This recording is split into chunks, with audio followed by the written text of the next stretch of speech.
Good morning, everyone.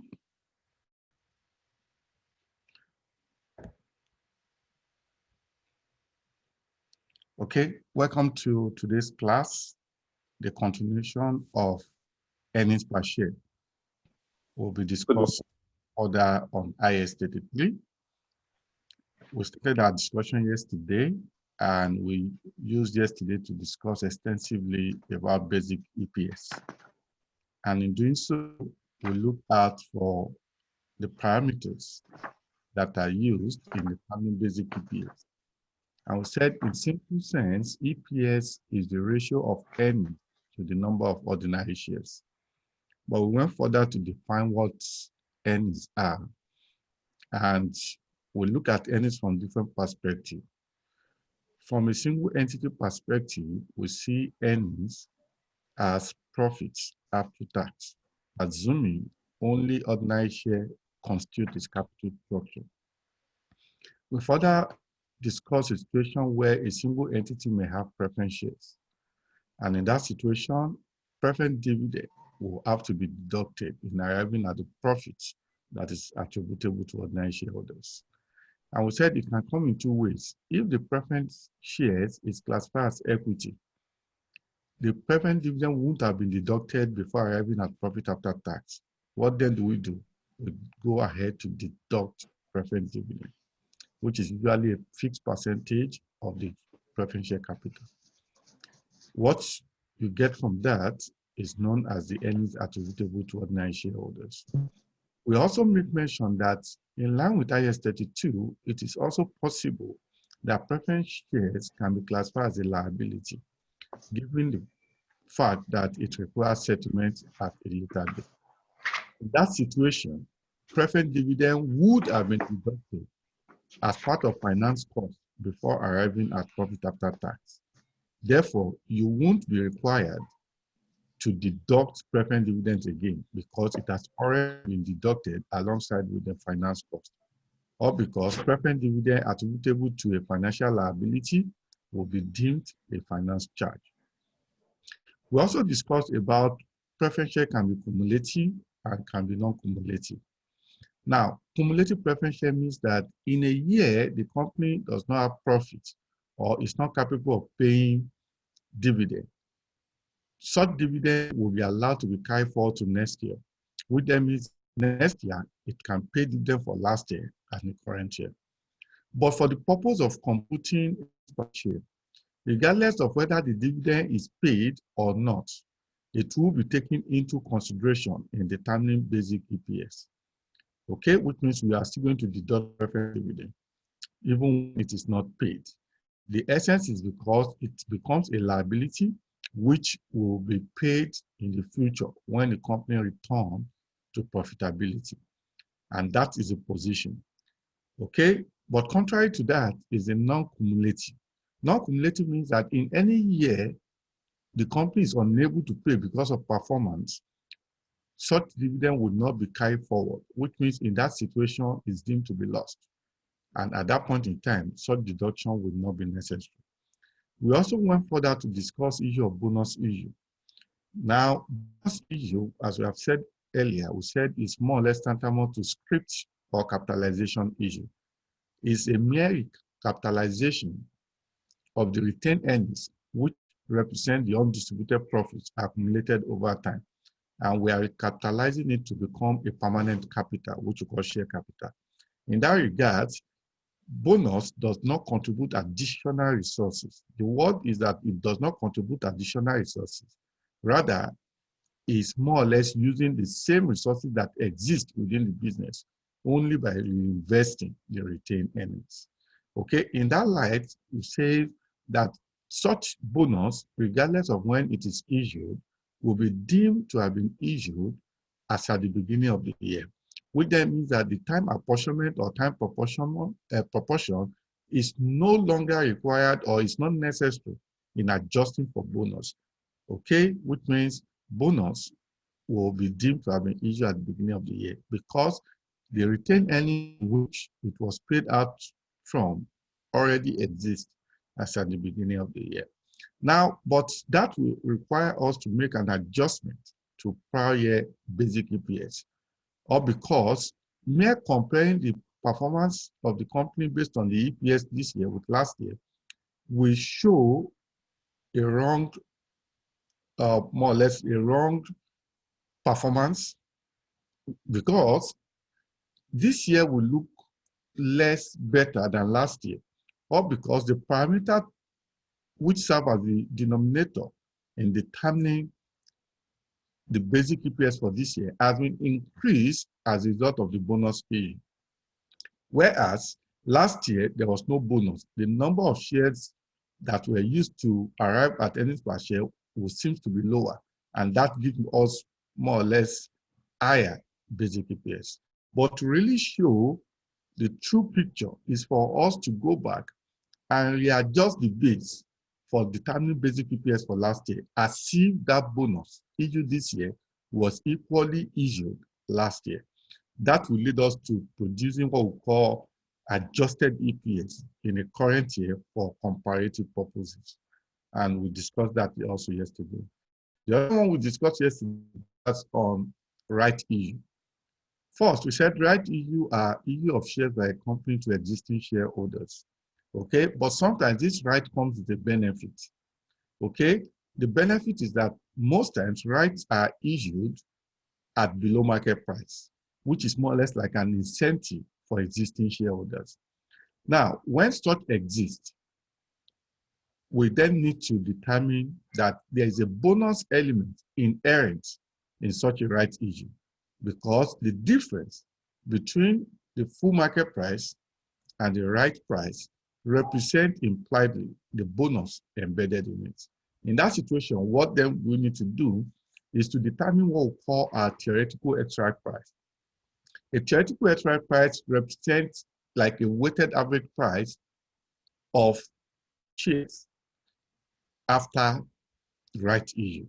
And that is always obtained by more or less summing up the value of existing shares before the right with the value of the right. And you divide that with the sum of the number of ordinary shares existing before the right plus the number of rights. And that will give you theoretical extract price. All things being equal, for every time right price is below the full market price, your full market price will always be greater than your theoretical extract price.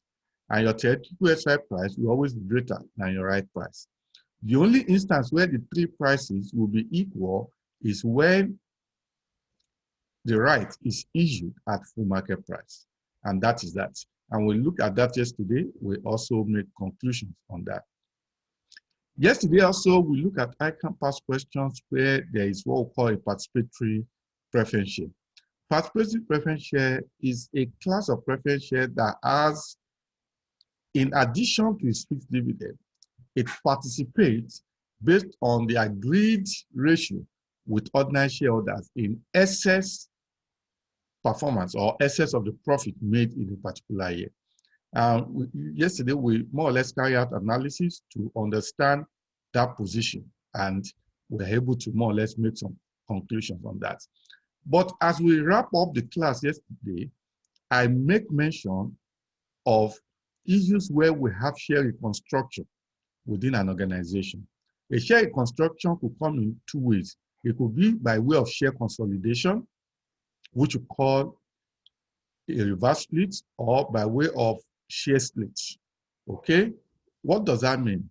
Share consolidation means that before now you have probably 2 million shares at ₦1 per share. Okay? Now, what then you want to do is that you want to reduce the number of shares, but still maintain the share capital, which means 2 million shares at ₦1 each is share capital of 2 million naira. But now you want to reconstruct it such that the share price, nominal price, is 2 naira instead of 1 naira, which means you are to double the nominal price. And given that the share capital will remain the same, the only thing is that you are changing the structure of your shares with respect to number that is in issue. What then do you do? Is for you to divide that 2 million naira by the same by the reciprocal of the 2 that you did that you use to multiply the nominal price, which means for me to multiply the nominal price by 2 naira, I have to divide the shares by 2. What it simply means is that 2 million shares divided by 2 will give me 1 million shares. And 1 naira times 2 will give me 2 naira. When I multiply the 2 naira with 1 million shares, I still arrive at the same share capital of 2 million naira. What we have simply done is that we have consolidated the shares, okay, without changing the amount of capital, which means shares that was 1 naira nominal price before is now 2 naira nominal price, but with a reduced number of shares to 1 million instead of 2 million. Okay, reverse of it is what we call share split. Share split is, let us say that my nominal price was 1 naira before, and I have 2 million shares. That gives me a share capital of 2 million naira. But I want to increase the number of shares by not changing the capital itself. Then I decided to do is that I reduce my nominal price from 1 naira to 50 kobo. Doing that means that I've reduced it by 2. Therefore, I have to increase my shares by multiples of 2. That's what it means. In that situation, my number of shares will now be 4 million, because 2 million times 2 is 4 million shares, while 1 naira divided by 2 is 50 kobo. 50 kobo times 4 million will still give me 2 million naira. Okay, which means I'm not changing the capital itself.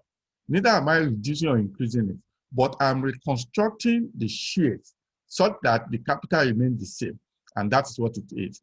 And that has effect in determining our basic EPS. Now, basic EPS will be computed based on the number of shares in issue, with or without reconstruction as at a reporting date.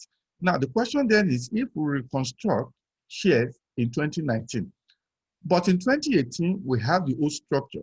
The question then is, compare the basic EPS of 2019 and 2018 will not be comparable, because there have been a restructuring of shares in 2019. What then do we have to do is to go back for the purpose of comparative to adjust basic EPS for 2018.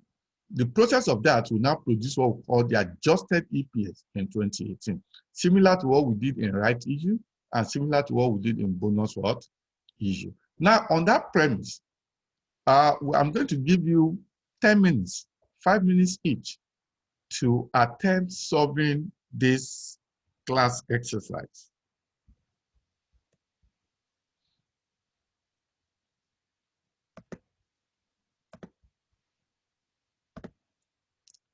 Now, this class exercise, dated 30th August 2020, you have the first one that deals with treasury shares.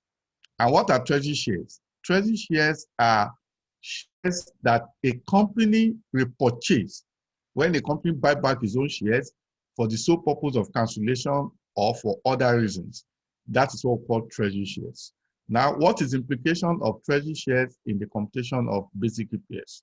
Why the second question borders on share reconstruction is for you to determine whether this is a share consolidation or is a share split, and what will be the effect in the computation of basic EPS. In this case, I'm going to leave you for 5 minutes to solve this problem. For 5 minutes, it means 10 minutes more to solve this problem.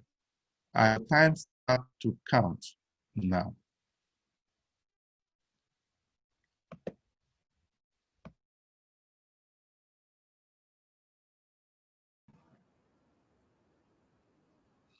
Okay, welcome back to the class after your exercise. Okay, can anybody give me his or her own answer? Who will volunteer to give us what the answers are, and we'll now compare it with a joint solution that we have to provide. Any volunteer?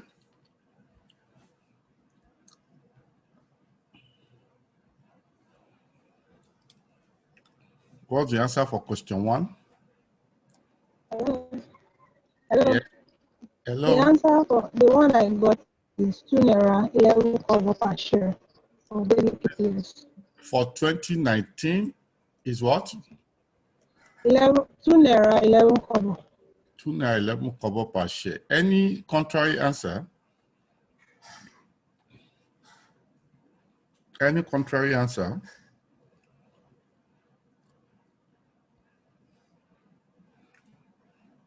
Any other person with a contrary answer? Okay, let's look at question 2. Question 2, there are two parts to it. The basic EPS for 2019 and the adjusted EPS for 2018. Who has answered to that?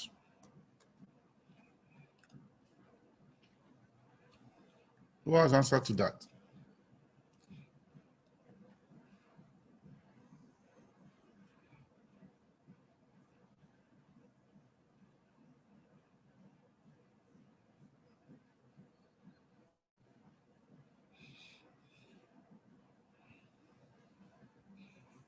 No one would answer?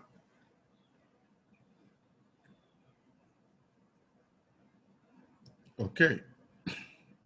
I'll put question mark there since you guys are unable to attempt it. Now let's try to solve the question. The first one says Farayola PLC has in issue 1 million ordinary shares on 1st of January 2019. On 30th September 2019, the board of the company repurchased 200,000 ordinary shares from existing shareholders and canceled sale, which means there's a treasury shares of 200,000. The profit after tax for the year ended 31st December 2019 was 2 million naira. Now we are required to ascertain the basic EPS. Now what do we do? Suggested solution.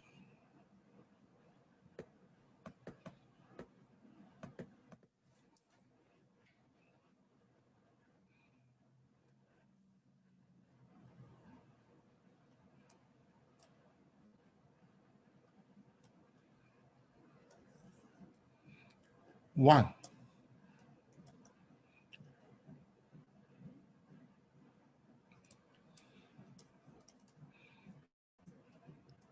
as of 1st of January 2019, how many shares were outstanding?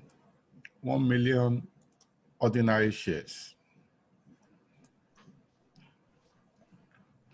And what was the nominal price? Was 2 naira per share. Now the profit for the year,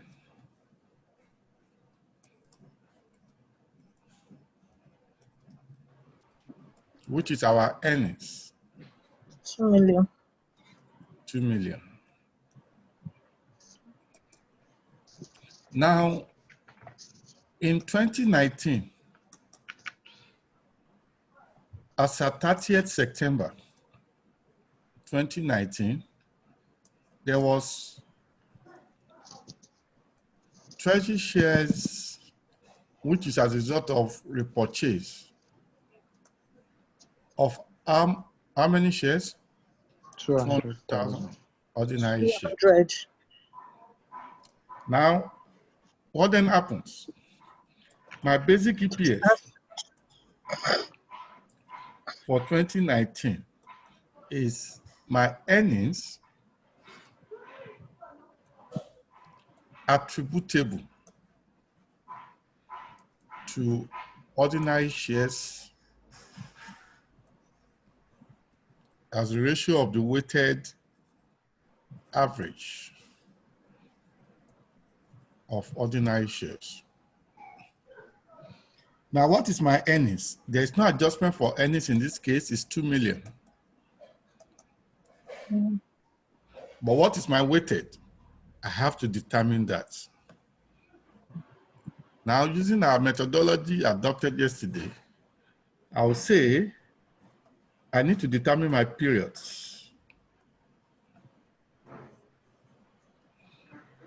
My first period is the period from the beginning of the year till the last day before there was a repurchase, which is 30 September 2019.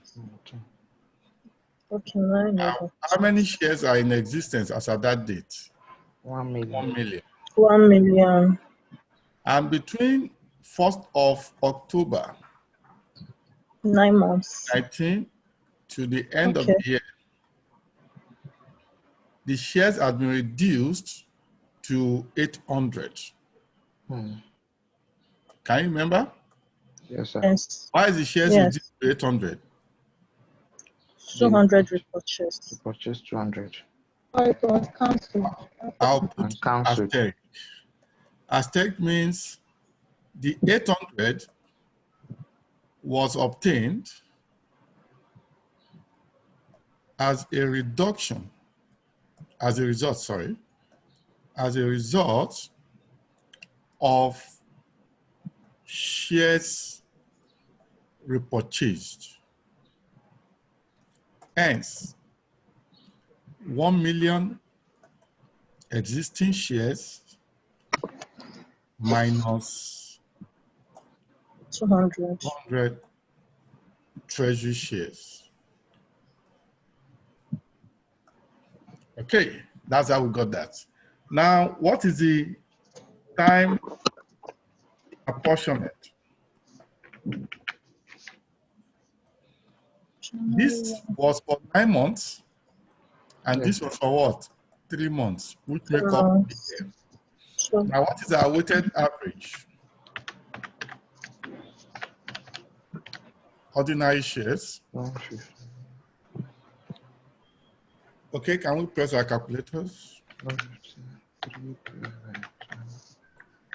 750,000. 750 and 200. Okay, 750. 950. 750. Yes. And what's the second one? 200. 200. And on the average, how many shares were outstanding? 950. If I'll come here and say 950 shares. On that premise, what does that give us per share? 2 naira 11 kobo. 11 kobo. That means the person that gave us the answer was right. Yes. Yes. Congratulations to you. Okay. Now let's look at the second one. Second one borders on share reconstruction.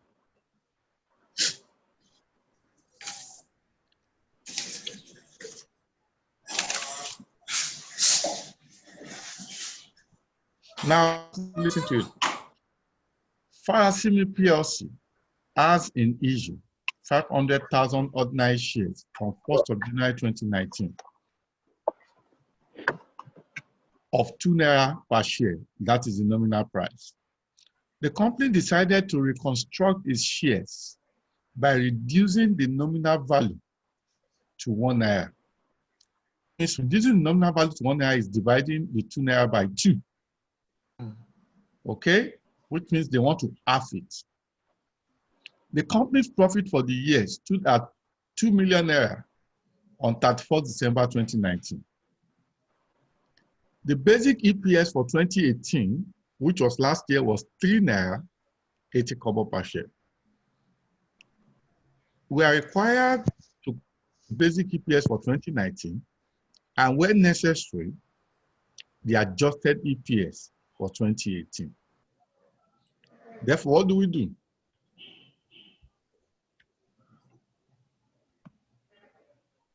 We go to question 2.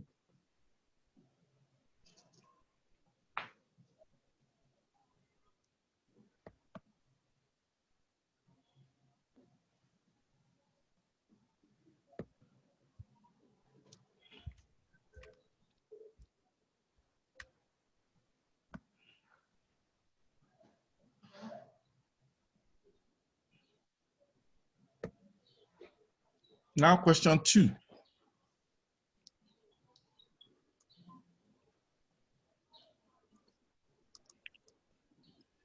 Farasimi PLC. Now, as of 1st of January 2019, we have 500,000 shares, ordinary shares in issue. When the nominal price was 2 naira Yes, sir. per share. Now, in 2019,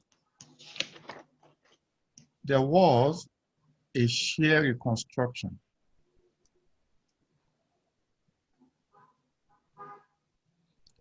And of reducing the nominal value by half. Hence, my new nominal price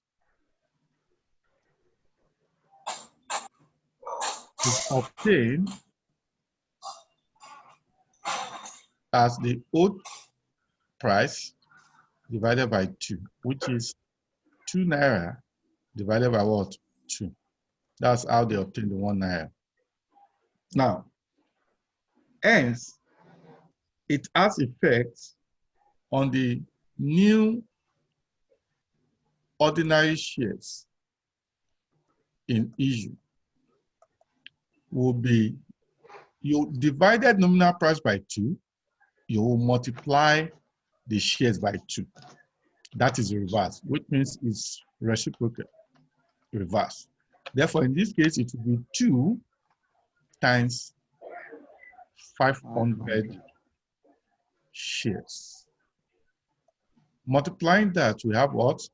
1 million shares. 1 million. Sure. Hence, therefore, my basic EPS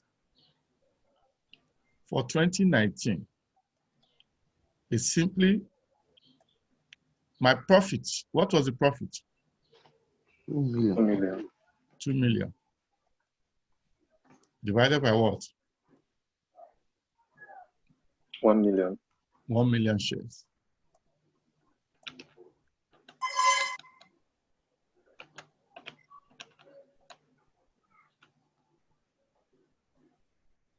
That gives me what? 2 naira per Naira share. 2 per share. naira per share. Now, if you look at this 2 naira per share, and last year was 3 naira 80 kobo per share, what conclusion will you reach? You will have concluded erroneously that the company performed poorly this year than last year. Is that not? Yes, sir. Yes. But is that true? Is that correct? No. It's not correct. Nothing has changed. There's no additional resources contributed. What has only happened here is just arithmetic reconstruction that add no value to the business. Therefore, it will be wrong for me to say last year is better until I go back last year for comparative sake and performance management evaluation to say what then will have been my earnings per share last year if that same reconstruction was done last year. Therefore, I'll need to determine my what? My adjusted EPS for 2018. And that is my basic EPS in 2018 times the adjustment factor. And the adjustment factor is a factor for the reconstruction. Now, it was 3.80 kobo. What was the adjustment factor? The adjustment factor was half, if you remember. What is a half? Remember, we adjusted it by half. Supposing we doubled it, we'll have the adjustment factor will also be double. But what is the adjustment factor for nominal price? Half, which means you divide it by 2. Okay. I'll say times what? Half, which is the same thing as 3.80 kobo divided by what? 2. And what does that give us? What does that give us? 1 naira 90 kobo. 90 kobo per share. Now we can compare apple with apple. The first Apple 2018 is now 1.9, while the second one is 2. Is this year now better than last year? The answer is what? Yes, sir. But doing this adjustment does not mean this year will always be better than last year. If you have done this now, it might come out to be 2.1, which means upon the adjustment, last year is still better than this year. Okay. Any question to the contrary? Any question? Okay, that is just that to close up and refresh our memory about what we discussed under basic EPS. Now I'll just give us 2 to 3 minutes to reflect on this, and we'll move on to our discussion on diluted EPS.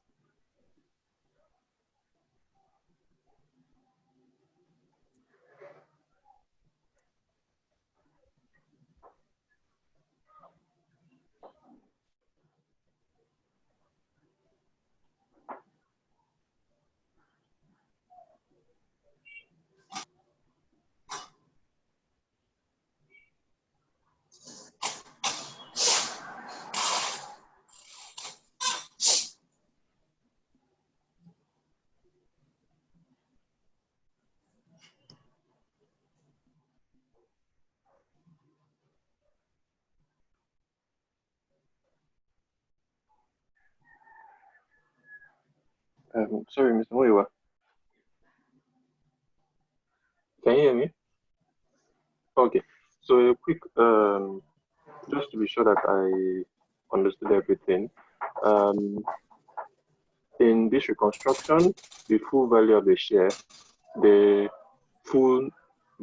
share at nominal price shouldn't change. What changes in one case is if it's for share consolidation, the per unit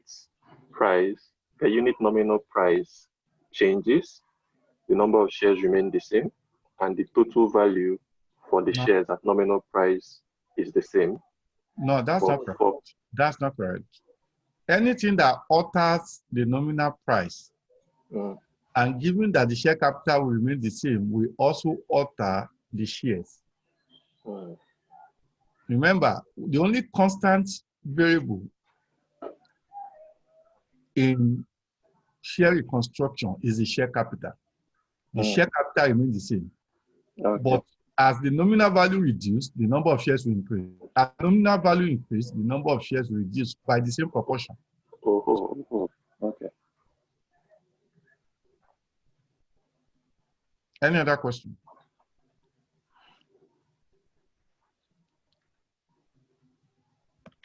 Okay.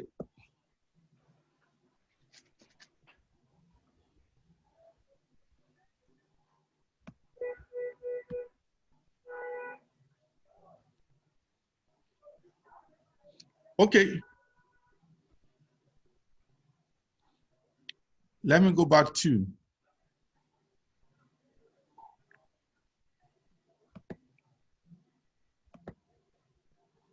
our discussion on diluted EPS.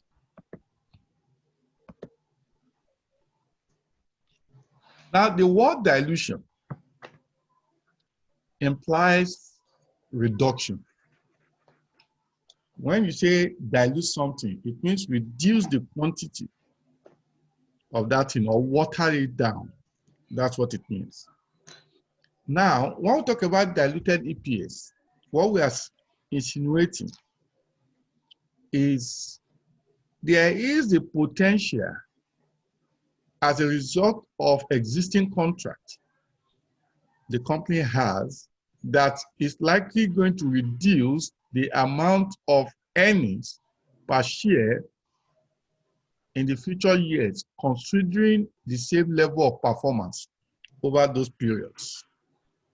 Which means the assumption first is this: we don't necessarily expect the performance of next year with respect to profitability to be significantly different or higher than this year. And given that constant variable, we are now saying that there is a possibility that some commitments we have made today by way of contract with potential or existing shareholders or with employees will force the company or make the company in the immediate future to issue more shares. And as you issue more shares to the existing, they are competing for the same amount of earnings as of previous years. Which then means that what do you expect? There will be a reduction of earnings per individual shareholders. And that's what we're saying. Now you have two classes. The first class has 10 students. The second class has 6 students. Imagine the school now gave them cake separately to celebrate anniversary. Now you expect that those that were in class B that has the same size of cake and they are 6 in numbers, naturally we get higher proportion than those in class A that got the same size of cake, but they are 10 in numbers. Now imagine you guys fall in class B. In your mind, you're already rejoicing that see the cake I'm going to get the portion. No. And at the point of cutting the cake, the principal now came in to say, sorry, we realized that you are 6 in this class and there are 10 there. Now, what we want to do now is to bring the two cases together and let us share it equally. If you belong to part B, class B, what would be your reaction? I will not be happy. You will not be happy because what you already expected, what you are salivating on, has now been diluted because of the merger of class 1 to class 2. Do you understand now? Now, the dilution we are looking at is from the perspective of existing shareholders as at the reporting date. Now, but again, we also need to be careful that not every merging of a class with another will bring about dilution. What does that imply? What it simply implies is that given that you are 6 in class B with the same size of cake with class A, imagine class A, you now discover when the principal said they should merge it together that there are only 4 people in class A. What will happen to you? Will you be happy or sad? More than happy. More than happy because those ones are even bringing to share part of the resources to you. Such situation is what we call anti-dilution. We call it what? Anti-dilution. Which means dilution is a reduction, anti is an increase. But again, in accounting, we are conservative from the word prudence. In that situation, we are not required to disclose any impact of anti-dilution, but rather we should disclose impact of dilution. Which means the same thing that you don't anticipate profit and you start to recognize it on anticipation level. But where you have foreseeable losses, you immediately take them into consideration. Is that not conservatism or prudence? And that is what we are also going to apply in the disclosure of earnings per share. As at every reporting date, when there is evidence of potential dilution in future earnings per share, such must be immediately taken into consideration today and disclosed to the shareholders. The essence of it is that in future, when such dilution start to crystallize, it's like they are already aware, they are not in shock, or because it's as a result of commitment and contract in which the entity entered into in the prior year. Is that okay? Now, Yes, sir. what results in dilution or anti-dilution are what we call potential ordinary shares. You know, we use the phrase of existing ordinary shares or existing shareholders to qualify those shares that are in issue. But for those shares that are not presently in issue, but because of the contract the company has entered into today, they will likely be issued in the future. Such shares are what we classify or categorize as potential ordinary shares. And there are a series of contracts, usually financial instrument contracts, that give rise to potential ordinary shares. Examples of those contracts include when a company issues a convertible security. A convertible security can come in form of convertible debt, bond, debenture, or even convertible preference shares. It could also come where share options, share grants, share warrants issued by a company. It also occurs with employee stock plan, which is the share grant. Okay, when you get to professional level, under corporate reporting, you discuss what we call share-based payments, which is common to top executive of organization. And that will be discussed in line with IFRS 2. Also, another contract might be the one that gives contractual rights to potential investors to purchase shares of the company, which is like having a callable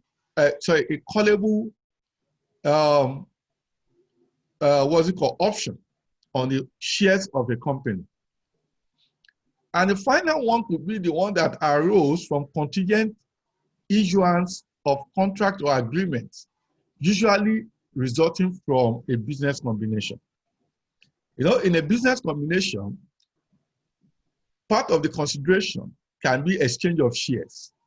And once a contract has been committed that will result in a business combination in the immediate future, which will require the acquirer to issue more of his shares in exchange for the shares acquired in the acquiree. Such will also create what we call potential ordinary shares.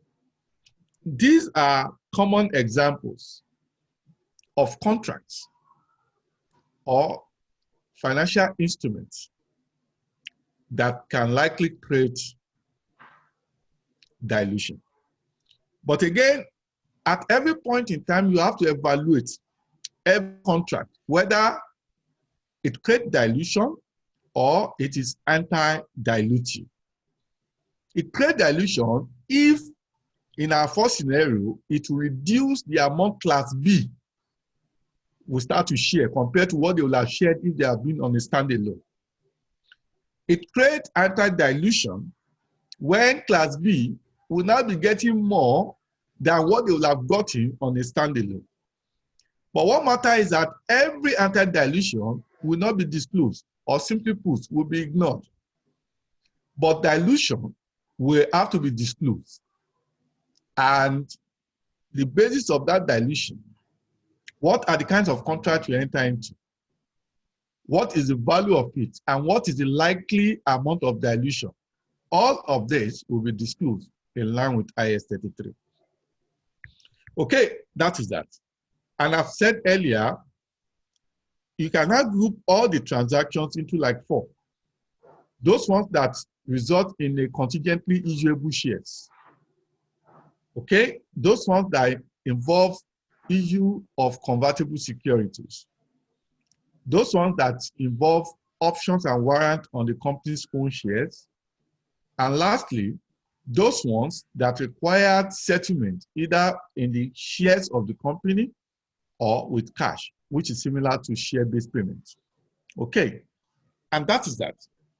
Now, let's now see the basis of computing diluted EPS. The first thing we need to know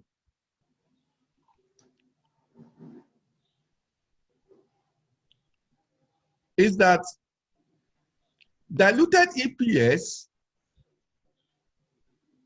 is our basic EPS, subject to adjustment for potential dilution. I repeat, it is our basic EPS, subject to the potential of dilution. What it simply means is this. At no point, at no what? Point. Let me annotate. At no point will your diluted EPS be greater than your basic what? EPS. It will always be less than what? Your basic EPS, or at most equal to your what? Basic EPS. The question then is, where basic EPS is greater than diluted EPS, it is because there is dilution. There's potential what?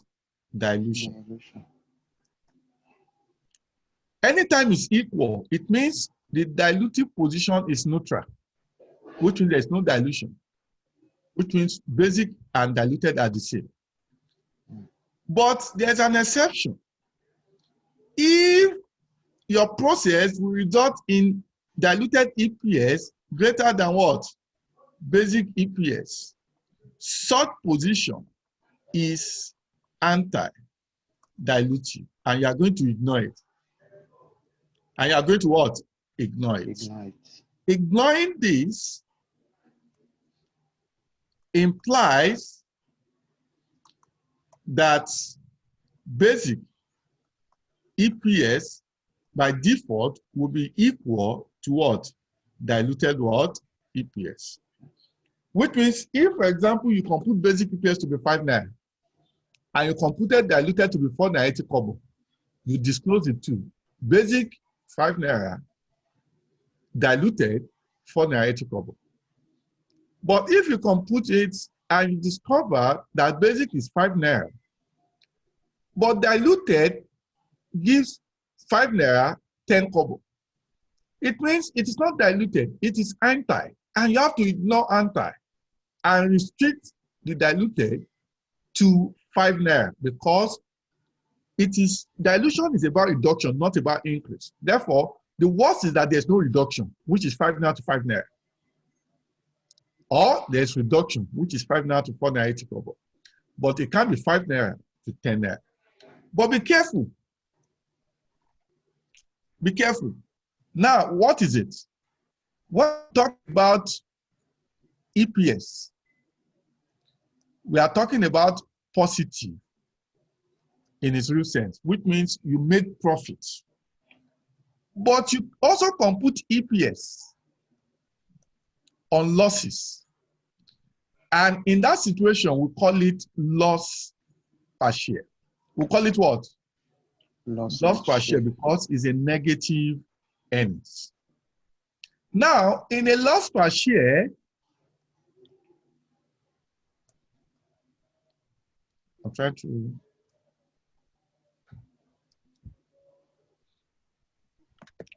In a loss per share, no. Okay.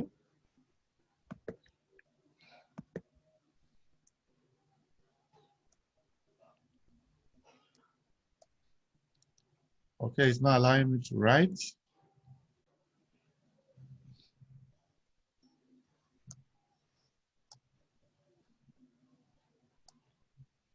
In a loss per share,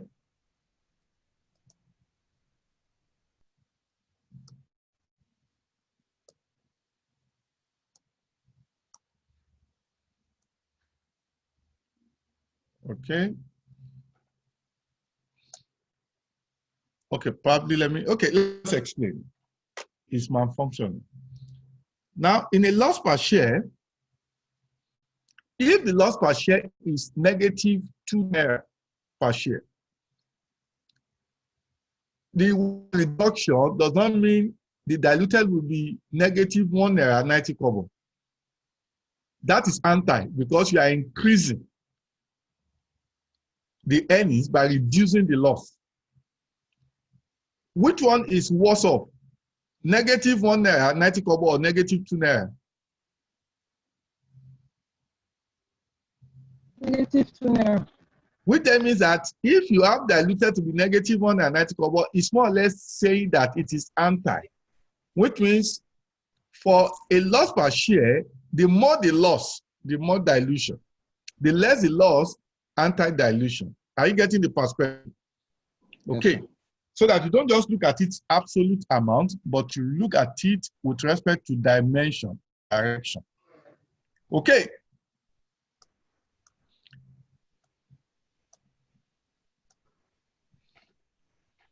Sorry, I think this my stuff want to malfunction.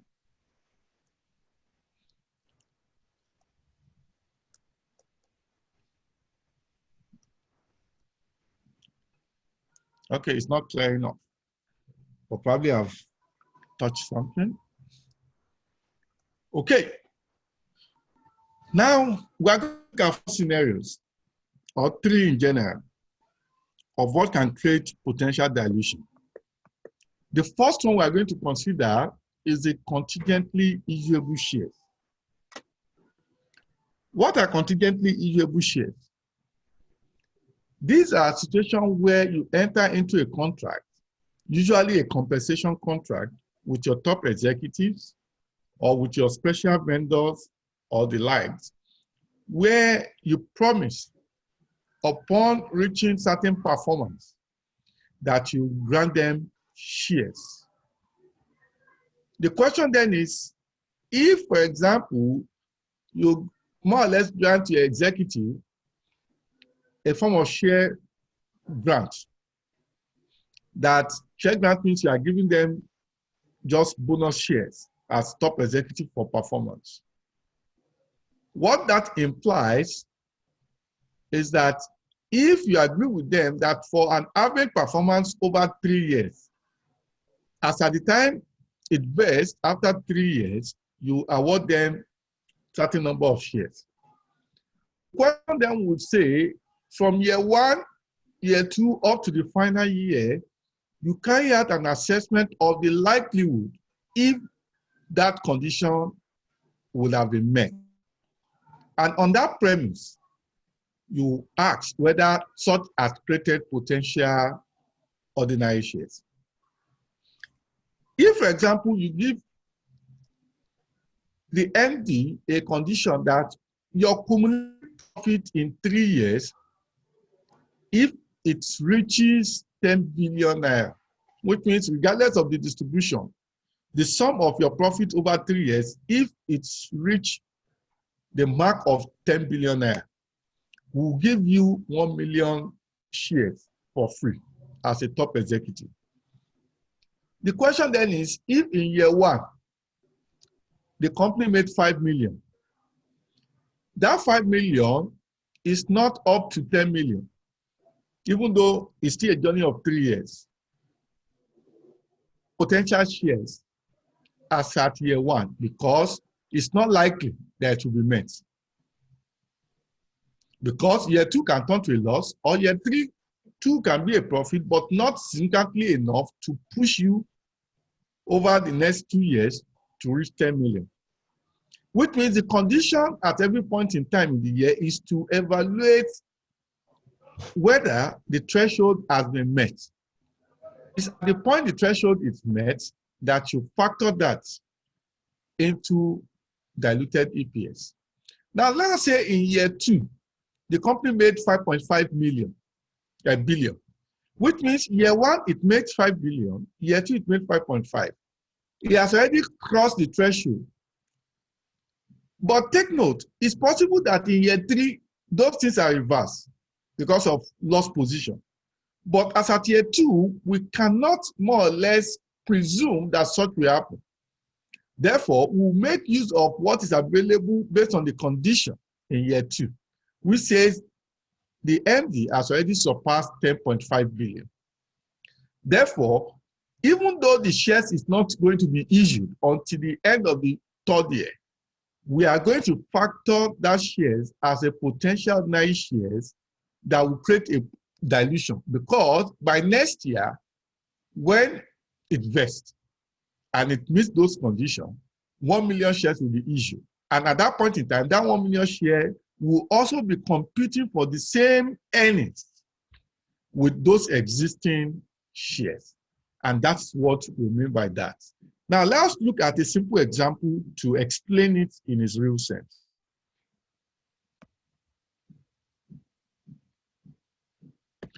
Let's look at illustration 5 or scenario 5.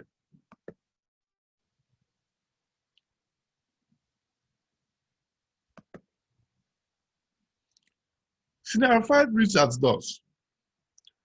Farmade PLC currently has 1 million ordinary shares in issue as at its reporting date, 31st December 2019. The profit after tax for the year was 5 million naira. The company management, as at the beginning of 1st of January 2018, which was last year, made an offer to regional executive management that upon attainment of average profit of 6 million naira target or more over 3 years, which means cumulatively, such will attract issue of shares of 10,000 naira to the regional manager come 1st of January 2021. Now we carry out evaluation. On 31st December 2019, when we evaluated the position, we found out that the cumulative profit between 2018 and 2019, which is 2 years, is already 9 million, which means even as at 2 years, it is deemed that the condition has been met, even though shares will not be issued until we know the final position in year 3. But based on this condition we have in year 2, this has been surpassed, and therefore it creates potential ordinary shares. In that case, what then is our diluted EPS? But you can't derive diluted EPS without deriving basic EPS. Therefore, we attempt solving the question.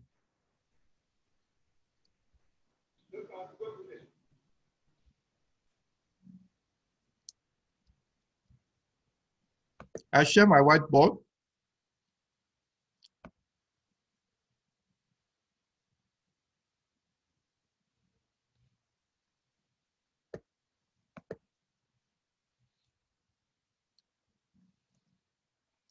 Scenario 5 from our practice question, Farmade PLC. Now let's look up existing shares as at the reporting date.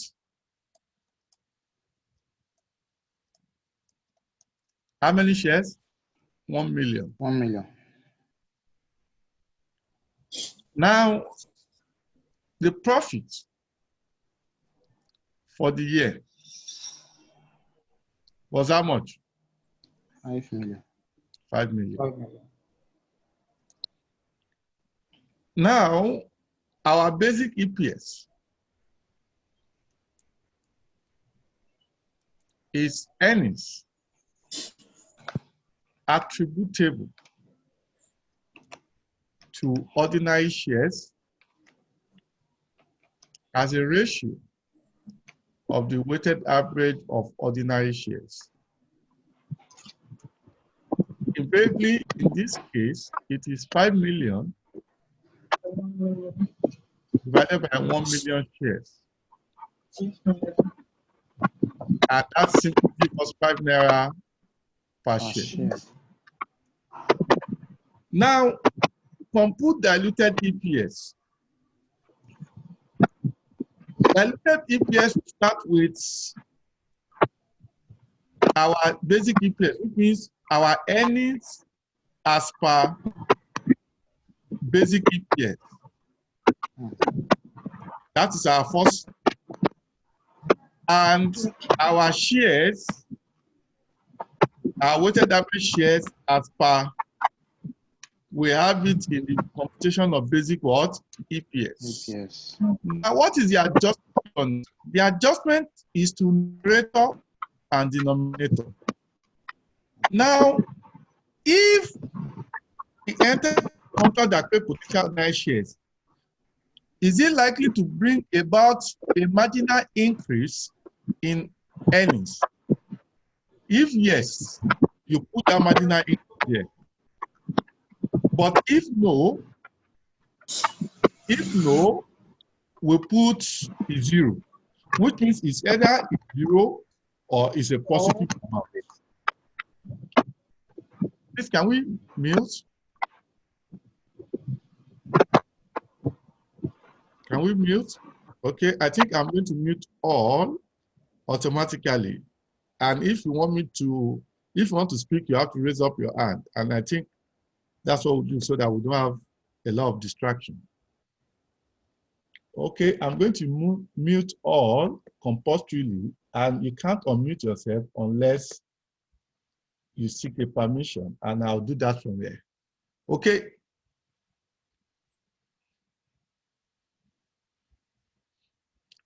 Now, that gives us increase.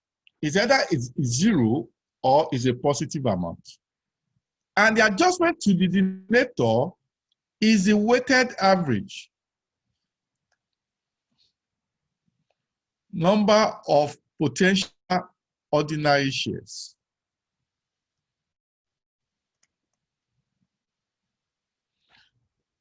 And that will give us our diluted EPS. In this case, we have already computed basic EPS. Therefore, these first two items, given that I know my basic EPS will be given to me a la carte, which means free of charge, no thinking is required. The only thing I have to think about is the adjustment to numerator and what? Denominator. Now, meeting performance is not contribution of additional resources that generate earnings to the entity. What it simply means is that we are not issuing shares to raise capital so that that capital generates return or create a savings. Therefore, in this case, for every contingently issuable shares, it comes with a 0 increase in earnings. That is why it is diluted, because it's coming with 0 additional resources or additional benefit, but it's coming with increase in number of shares competing for similar earnings. That is the weighted average. Now, the weighted average is 12 because this has already been in existence. The scheme has been in existence since January 2018. And this is 2 years after the scheme came into existence. Therefore, there's nothing like proration because it has always existed even from beginning of this year to the end of this year, which means the weighted average is additional 10,000 shares to be issued. If that is the case,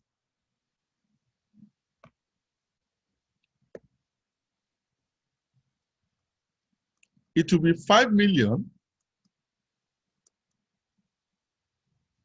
divided by 1,010,000 shares. And by so doing, you can all press your calculator, but I can't hear you until I allow so. Therefore, for my own calculator here is 5 million divided by 1,010,000. And that gives me 4 naira 95 kobo per share. And this is my diluted, yes. Which means in my financial statement, what will I disclose? I will disclose basic EPS of 5 naira and disclose what? Diluted EPS of 4 naira 95 kobo. And that is my solution. If you have any question or comment, raise up your hand by clicking the appropriate button, and I will unmute you.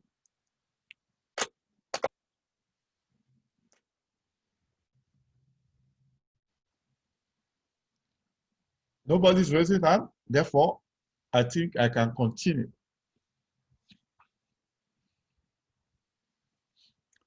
Second one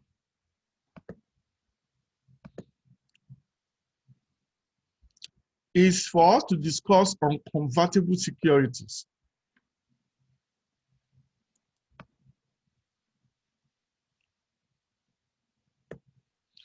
What are convertible securities?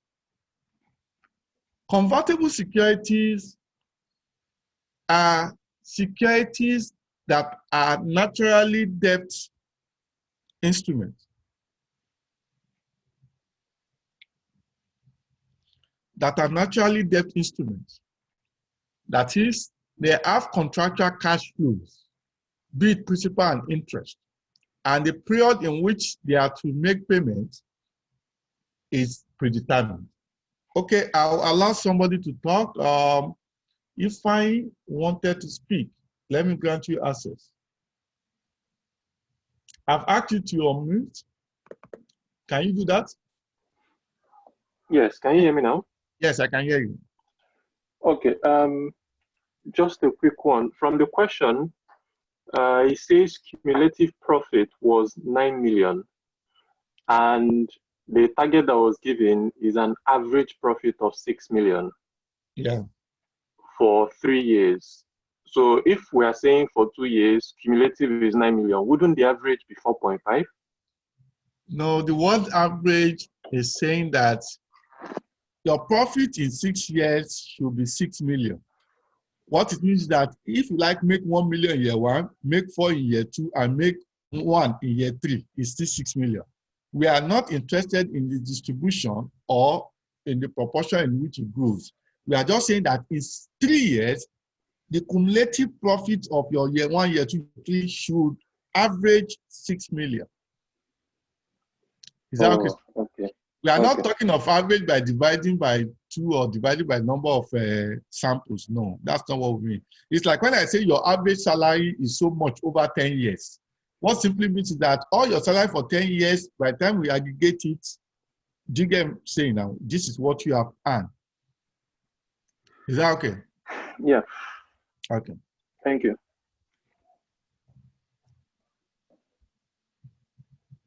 Okay. You can drop your hand so that I won't be deceived that you are raising hands the second time. Okay. Now, convertible securities are debt security primarily. Debt securities are the securities that have contractual cash flows. By the time we get to IAS 32, we'll discuss it further. Now, contractual cash flows means it has repayment of principal and repayment of interest. And that is the convention of a debt instrument, such that at maturity, you settle it and that goes off. But a convertible security is a debt instrument which has an option embedded in it. Now, what kind of option is embedded in it? Is that at maturity, they gave you an option to either convert to ordinary shares or collect back your money, which means you are given an option to say at maturity, is either you demand for your own money or you collect shares of the company in lieu of the own money. And therefore, the question we now ask ourselves is, what will be the benefit to the organization if you decided to buy the company's shares? The benefit will be that the company will salvage or save cash that ought to be paid in terms of principal. And also we salvage interest that is likely going to be paid, given that we issue new debt to raise capital. Therefore, that gives me a benefit. But as it's drawing a benefit to me, I'll also lose the tax advantage that is attributed to interest deduction. Remember, in Nigeria, for example, for every interest of 1 naira you pay for money borrowed, government is likely paying 30% of it. which is 30 kobo. Because of what? That interest will allow for tax deduction such that it will be used to reduce your taxable profit before you are subjected to tax. That's why you see that invariably government is equally contributing to your repayment of interest. And that is the reason why, based on the M&M theory, they will tell you that the cost of debt is cheaper, all because of the tax advantage up to a certain level. And that's the same thing we are looking at here. You survey the interest, but you lose the tax savings on it, which is net, if you consider Nigerian context, is 70% of the interest you are saving, because the 30% benefit you're supposed to get from tax savings, you are also losing it. 7% represents increase in earnings, which is the numerator adjustment. But the question then is, as we experience increase in earnings due to savings from interest on, we also have effect of issuing more shares to these debt holders, which is likely going to be in a proportion that is more than the proportion of increase in earnings. And the simple analogy is that if the proportion of increase in numerator, which is the earnings, is less than the proportion of increase in denominator, which is the additional shares we issue to these debt holders, it creates a dilutive position. But conversely, if the increase in proportion of earnings is higher than the increase in proportion of shares, it creates anti-dilution, which will not be disclosed. Do you get what I'm saying now? And that is the position of the standard. Now, the next thing is that for every convertible security, we carry out what we call a test. The test is what we call a dilutive test, whether it is dilutive or anti-dilutive. And we're going to look at that with a simple illustration. Okay, let's look at the simple illustration first. Illustration 6.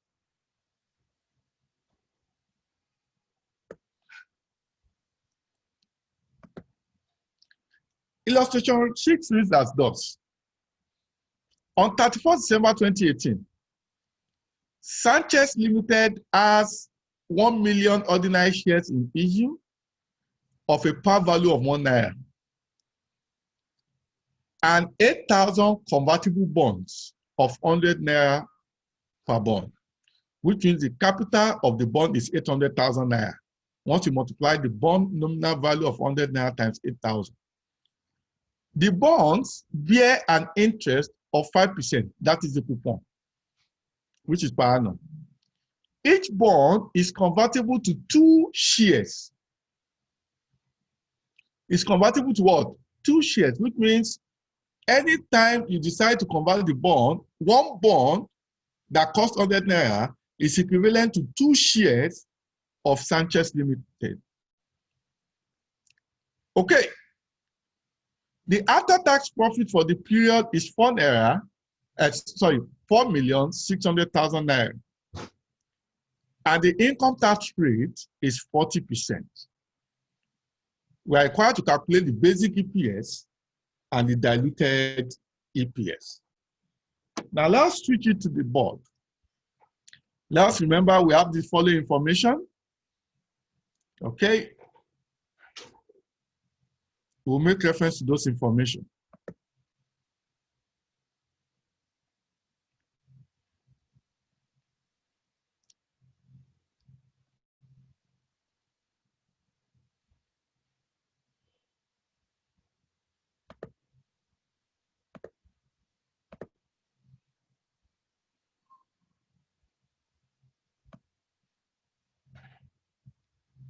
Illustration 6.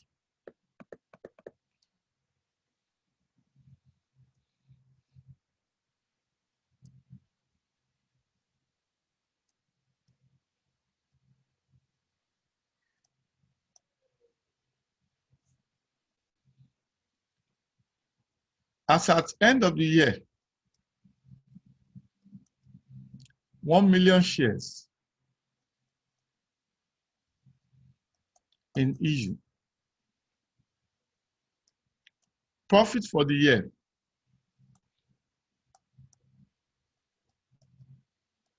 I think it's 4.8 million.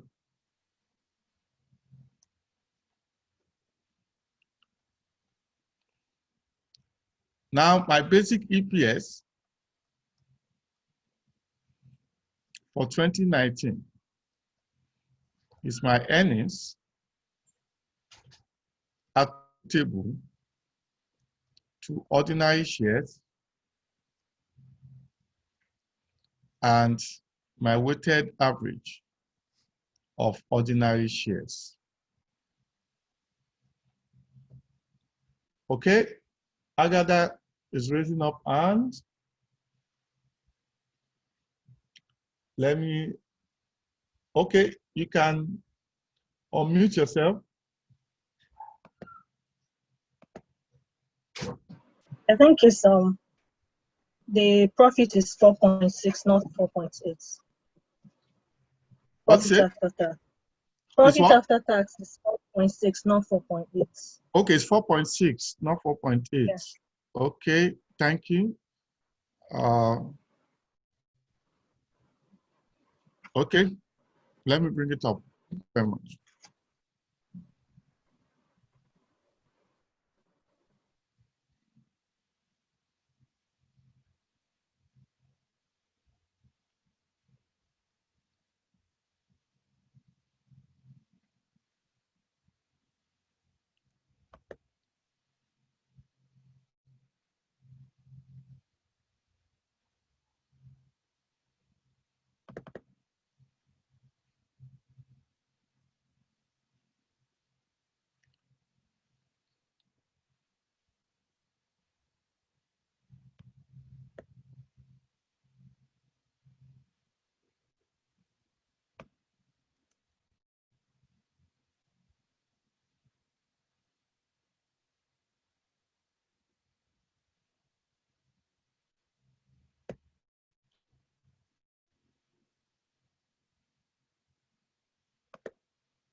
Sorry, my screen wiped off. That's my screen for the first solution we did wipe off, but luckily it's recorded. Okay, let us start the second solution again. Scenario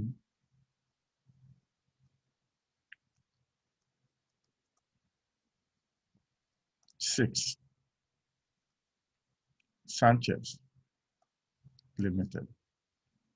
Remember, as at 31st December 2019, 1 million shares in issue. As at that date, we have profits for the year to be how much? 4.6 million. And by so doing, my basic EPS for 2019 is my earnings attributable to ordinary shares as a ratio of the weighted average of the ordinary shares. Now that is 4.6 million divided by 1 million. That on the average gives me 4 naira 60 kobo per share. Now, for dilution, I'll carry out a test for dilution. The first thing is, what is my increase in earnings? I'll ask myself, if I decided to convert, or the shareholder decided to convert, the debt holder decided to convert the debt to shares, it then means that interest ceases. Future interest ceases, which means what would be the amount of interest savings to the entity? It will be, what is the percentage of the interest again? Let me share the question. The interest is 5%. Okay, and the bond value is 100 naira per bond, 8,000 bond units. Okay, we'll return back to our whiteboard. It means interest I will save is 5% of the capital. The capital is 100 naira times 8,000 units, which means invariably it is 800,000 naira debt capital. 5% of 800,000 naira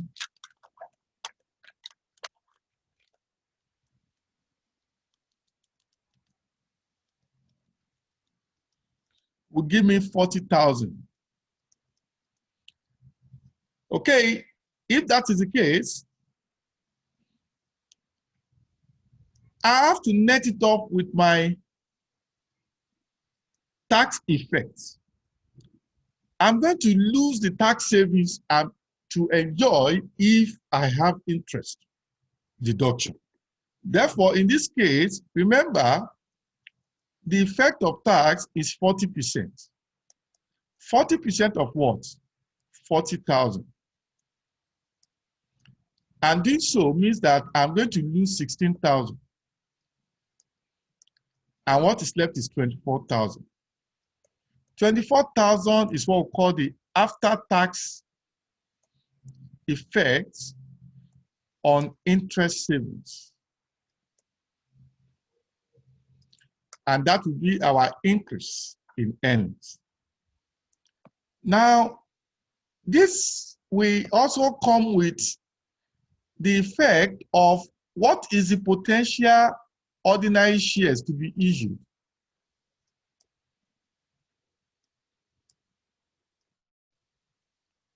You ask yourself, the face value of the bond is 100 naira times 8. And that probably gave me 8 million naira. That's times 8,000, sorry.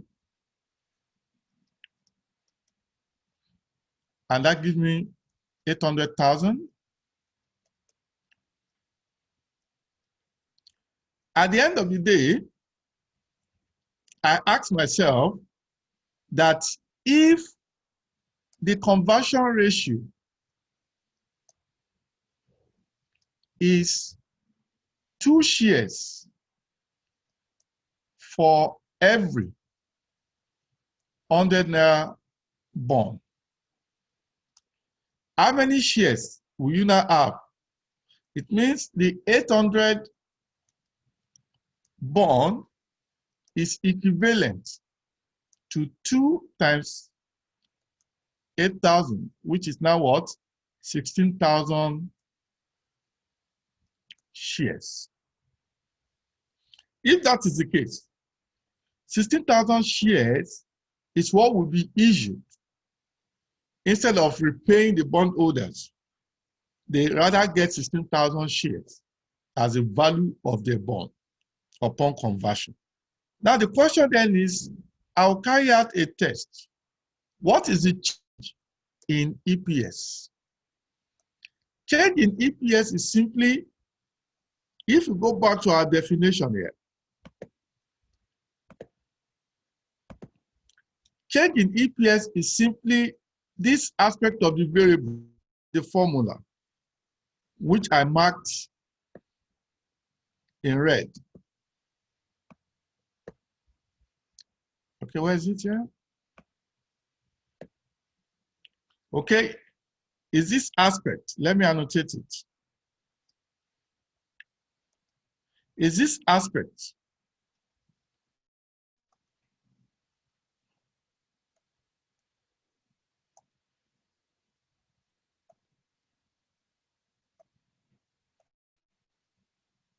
I don't know why.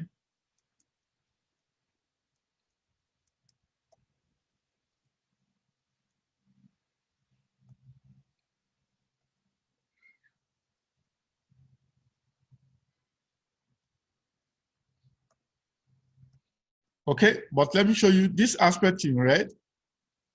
Over this is my percentage change in earnings. And by doing so, let me return to our board. I'll come here and say, my increase in earnings arising from interest savings over the weighted average potential ordinary shares. In this case, my increase in earnings is 24,000, while my denominator is 16,000 shares. What does that give me? 24,000 divided by 16,000 gives me 1 naira 50 kobo. Now, what then do you do? You compare the basic EPS. Remember, our basic EPS as computed earlier was 4 naira 60 kobo. But my change in EPS is 1 naira kobo. Now, since basic EPS is higher than the change in EPS, hence the potential shares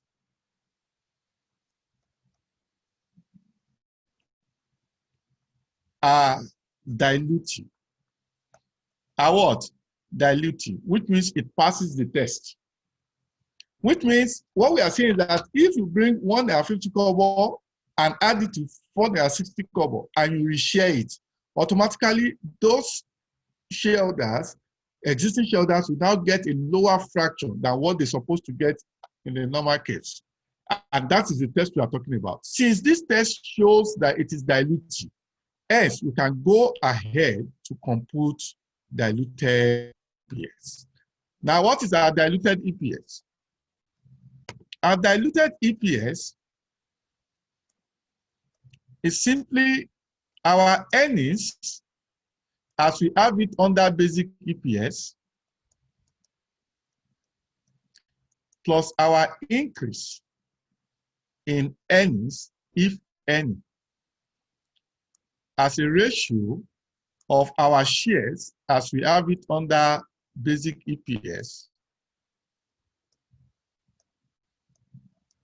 plus the weighted average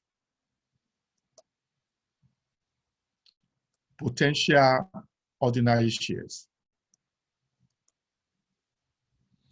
What does that signify? My earnings under basic is 4 naira or 4,600,000. Okay. My increase in earnings is 24,000. My number of shares before now is 1 million. And additional one is what? 16,000, all in shares. What does that give me? It gives me 4,624 as a ratio of 1016,000 shares. What is my basic EPS? My diluted EPS. It will be 4,624 divided by 1016,000. And that gives me 4 naira 55 kobo per share. Now, can you see that is dilutive? Why? Because my basic is 4 naira 60 kobo. My diluted is 4 naira 55 kobo. 4 naira 60 kobo, my basic EPS. Why my diluted?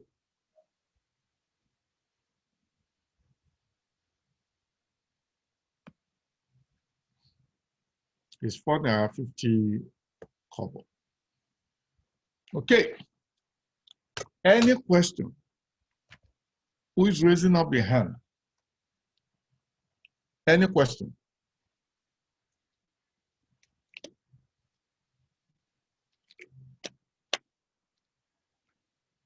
Now, in the absence of no question, let me now go back to another question in that light. And maybe I'll solve this question and later on I'll be tempted. Okay, somebody's raising up hand. Okay, Rosemary, unmute yourself.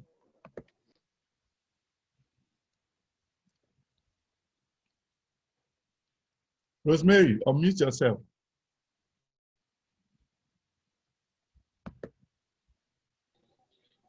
Hello, sir. Yes. Sir, please, can you just go over the question? You can just be fast about. Let me just. I didn't get you. Can you just go over the question, the solution? Go over the solution.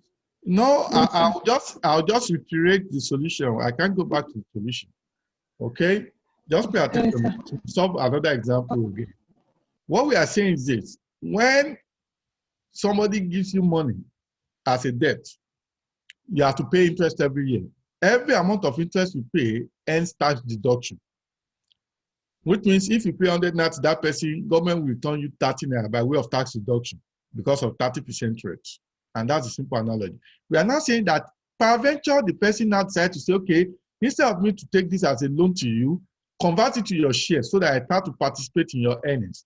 Which means if you do that, you no longer pay interest, which means you have saved that interest. But you are not going to save the entire 100 Naira as interest because you no longer enjoy the tax benefit of deduction, which means the net interest savings is after you've taken away the tax impact. Okay, that net savings is your increase in earnings per share. Increase in earnings, potential increase in earnings. Now, again, the person is saying that 8,000 convertible bond units. If I want to convert, I get 2 shares per unit, which means 8,000 will now be 16,000 shares, which means your shares is increasing by 16,000. Now, the question then is, you need to assess whether it is dilutive or anti. It is dilutive if it's going to reduce your earnings per share. It's anti if it's going to increase. And how do you do the test is to say, let me see the marginal change in my earnings per share. If the marginal change is lower than the basic, it is dilutive.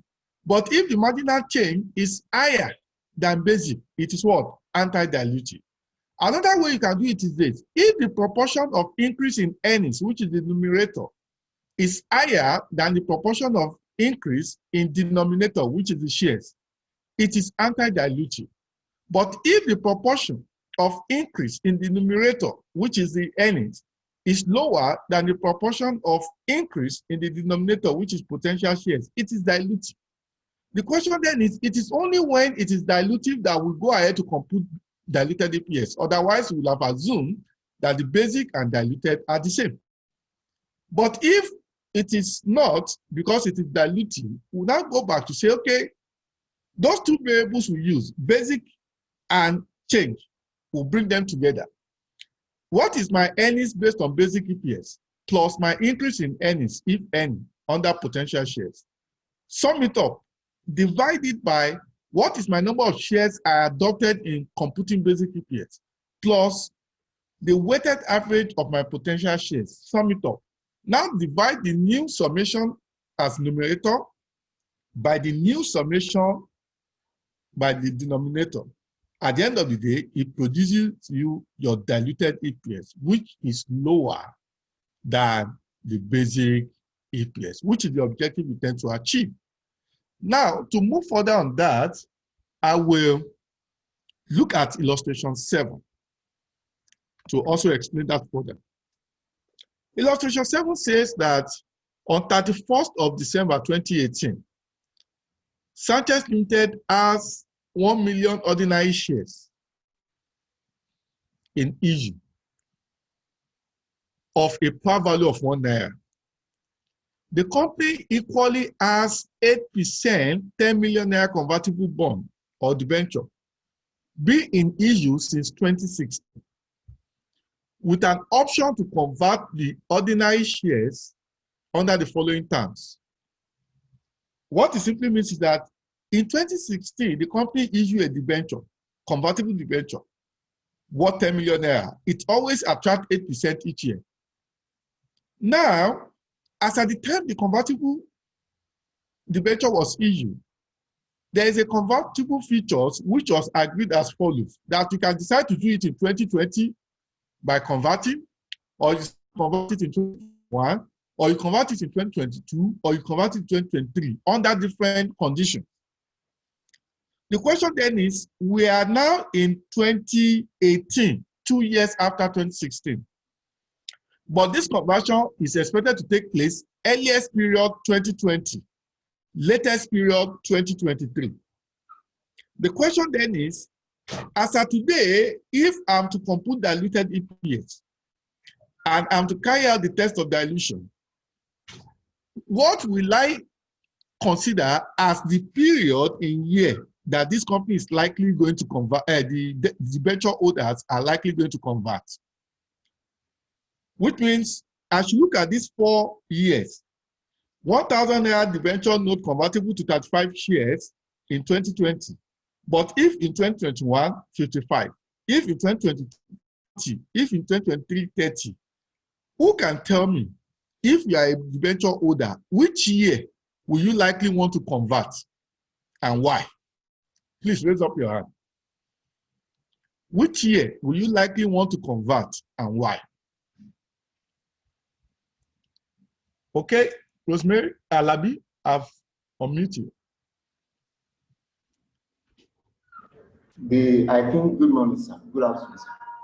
I think the year that will be more favorable to the debenture holder will be the year is going to convert.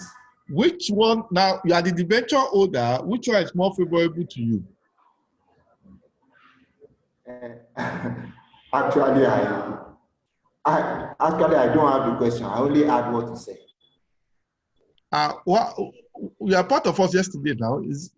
We've already had the question even before yesterday, and yesterday was actually, sir, I didn't get the question yesterday. I didn't even yesterday that you said you have sent it to me. I didn't get the question. I don't know why. But you should talk to your other colleagues now and get the question from them. Okay. Now another person you can.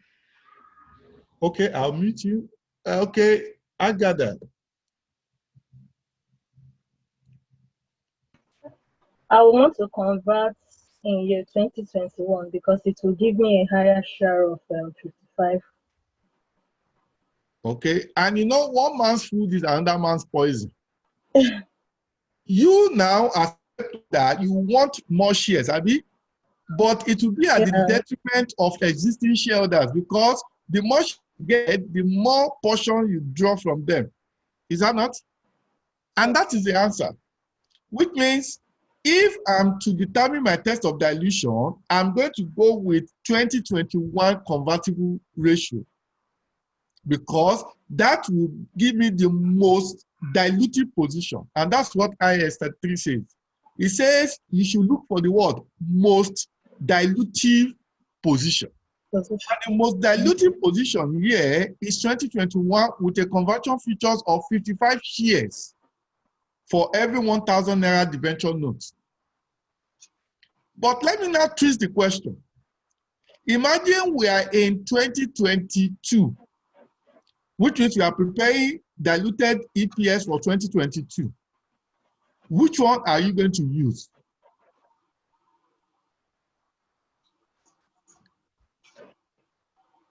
Alabi, you want to talk? I don't have the question, so okay. Okay, let me call in Ifeanyi. Ifeanyi. Yes, I would say 2023 because that's the only outstanding year. That's the only outstanding year. Which means if a year has already passed and they didn't exercise it, it is gone. You have to look out for the future remaining what? Years. But in this case, we are still in 2018, and the future years are 2020, 2021, 2022, and 2023. And out of the 4 years, only 2021 produces the most dilutive position by having the highest number of potential ordinary shares. In that case, we'll pick that and we'll use that to solve our problems. Now, remember, we have the following information. You can note it down. 1 million ordinary shares as at end of 2018. Debenture was 10 million, 8%. And the convertible ratio we have picked is 55 shares for every 1,000 naira. The profit after tax is 1.8 million, and the income tax rate is 30%. Therefore, let us take note of this. And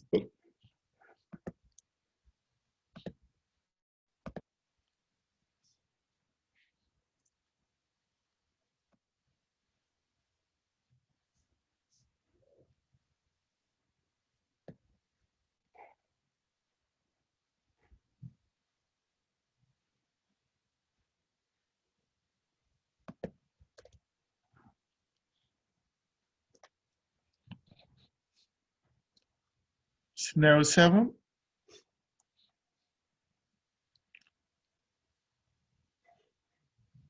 Number of shares.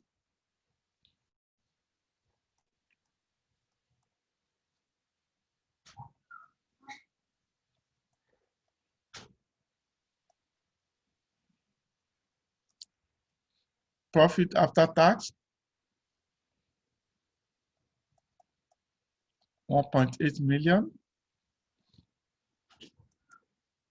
That means my basic EPS is earnings over weighted average ordinary shares. That is 1.8.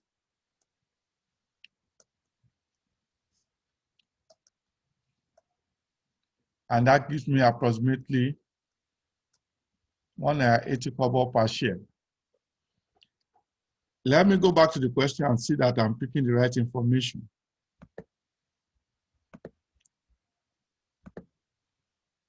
Okay, 1 million and 1.8. The next set of information is as follows. I have a convertible bond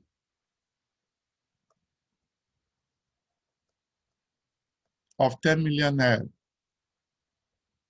The coupon rate is 8%. Let me check. 8%. That's 8%, yes.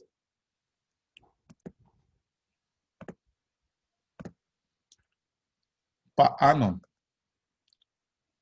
Now, the conversion ratio, our asterisk it, and refer to our explanation, is 55 shares for every 1,000 naira debenture. And we did that because of that gives us the most dilutive position or likely dilutive position. Now, let's carry out test of dilution.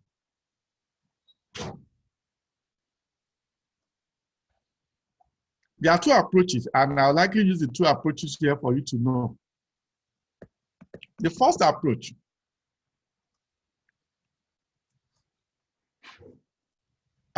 A, is to determine the change in EPS. What is the change in EPS? It is the ratio of increase in earnings to the weighted average potential ordinary shares. Increase in earnings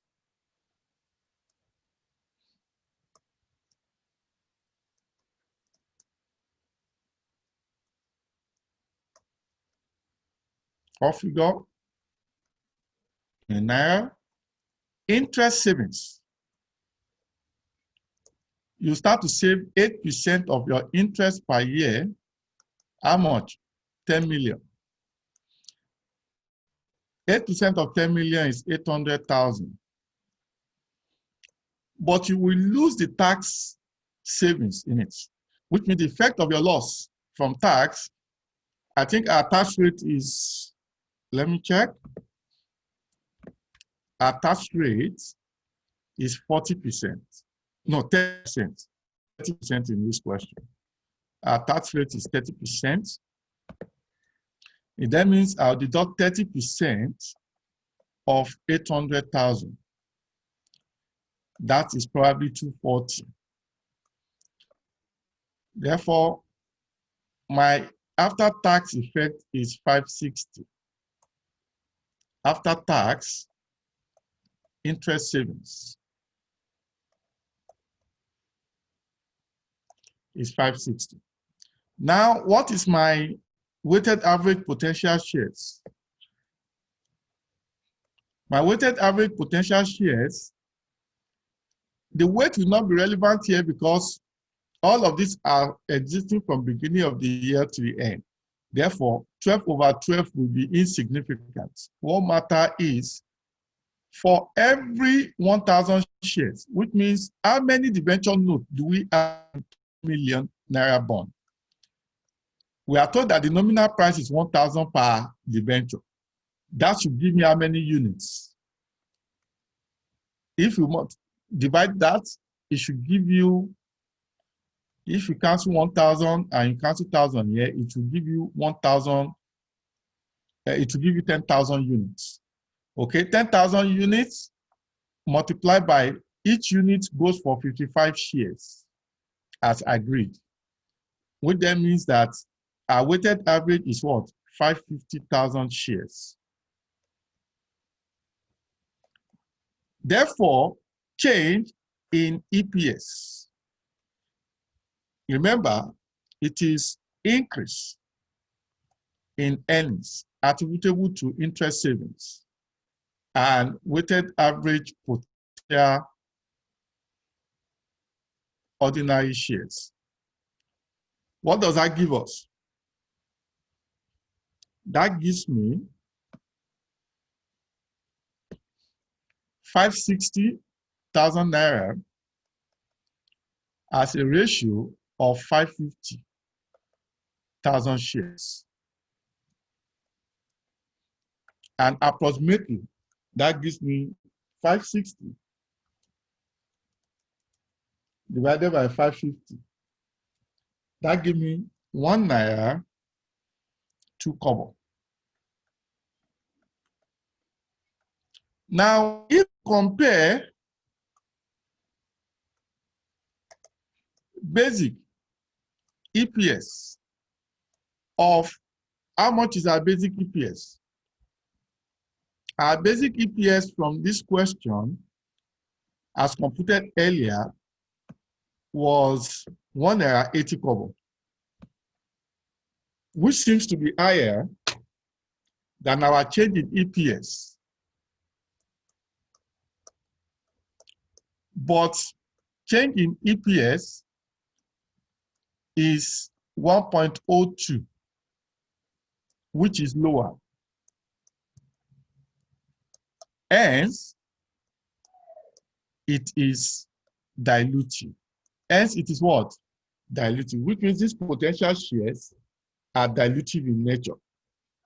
Approach 2 that I said I will also introduce to you is to compare the following. 1, what is the percentage increase or change in earnings? You ask yourself, what is the increase in earnings to the initial earnings? Increase in earnings is 560,000 naira. Initial earnings was how much? Initial earnings was 1.8 million. What is the marginal increase? 560 divided by 1.8 will give me approximately 31.11%.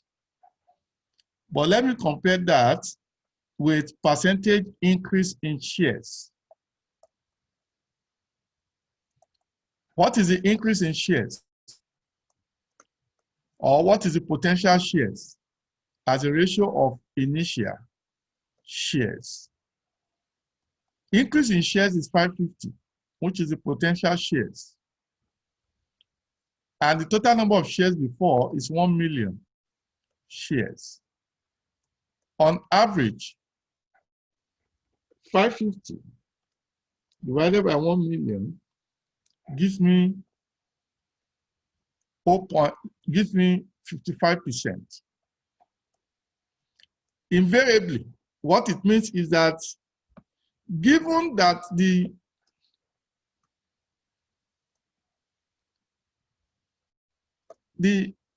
percentage increase in the numerator is what? Increase in earnings is lower than percentage increase in denominator, that is, increase in shares. Hence, the potential shares are dilutive, which means any of the approach you use will give you the same direction of whether it is dilutive or what? Anti. But I'll prefer the first approach, which is very easy. What is the percentage change in earnings? It is after we concluded this that we can now go back to say that our diluted EPS will be different from basic EPS by computing the following. My diluted EPS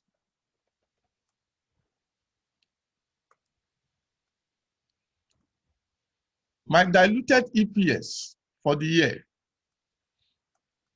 will now be my earnings as I have it under basic EPS plus my increase in earnings divided by shares I have under basic EPS plus my weighted average potential ordinary shares. In that light, remember I had 1.8 million, and here my increase is what? 560. Here I had 1 million shares, and my increase is what? 550,000 shares. Invariably, when I sum it together, 560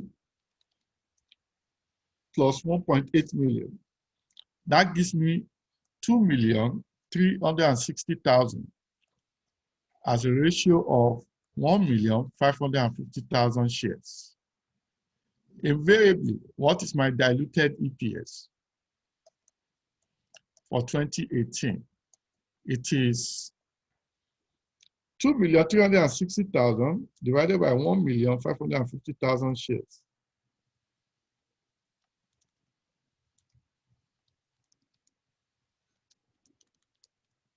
That is 1.53 kobo per share.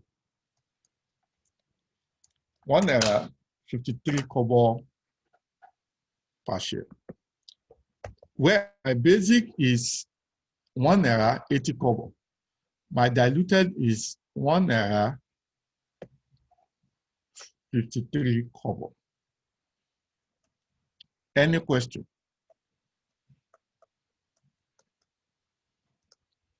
Any question?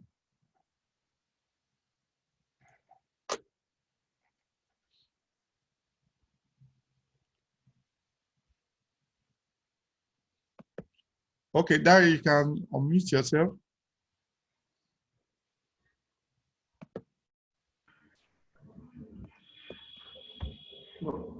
No, sir, I don't have any question. No. Maybe Okay. it was the one No, it's because you are still raising up your hand. You have to okay, drop your okay, hand. sorry, sir. You know, if it's physical life, you will still be raising up your hand because you will have been tired. Yes. Drop your hand. Okay, who else? Okay, sir.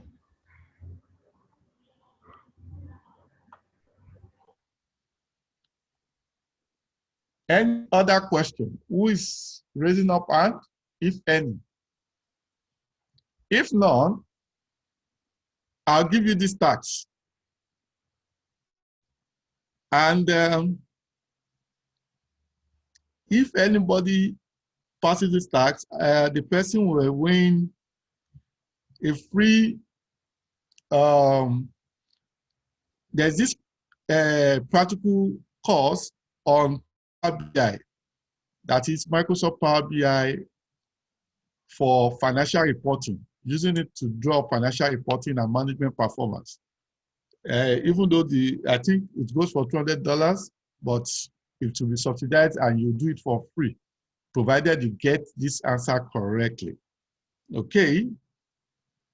And I'm going to ask a question. And I'll only give you 10 minutes to solve the question.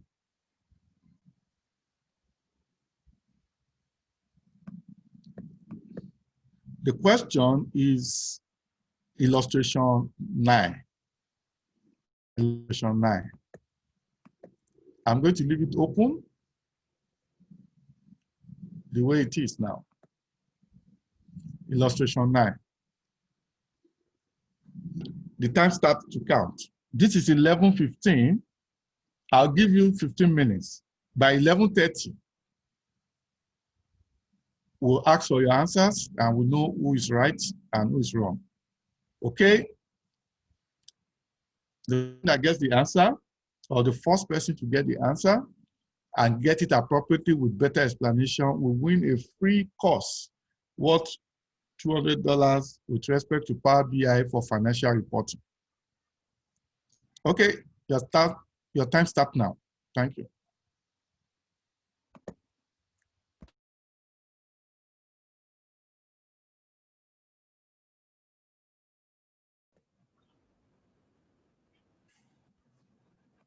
Okay, we are back. Let me check in the order of answers. And let me see who got it right. And the first to get it right win the course on Power BI for financial reporting, which was about $200, which is a course fee. Now from my screen here,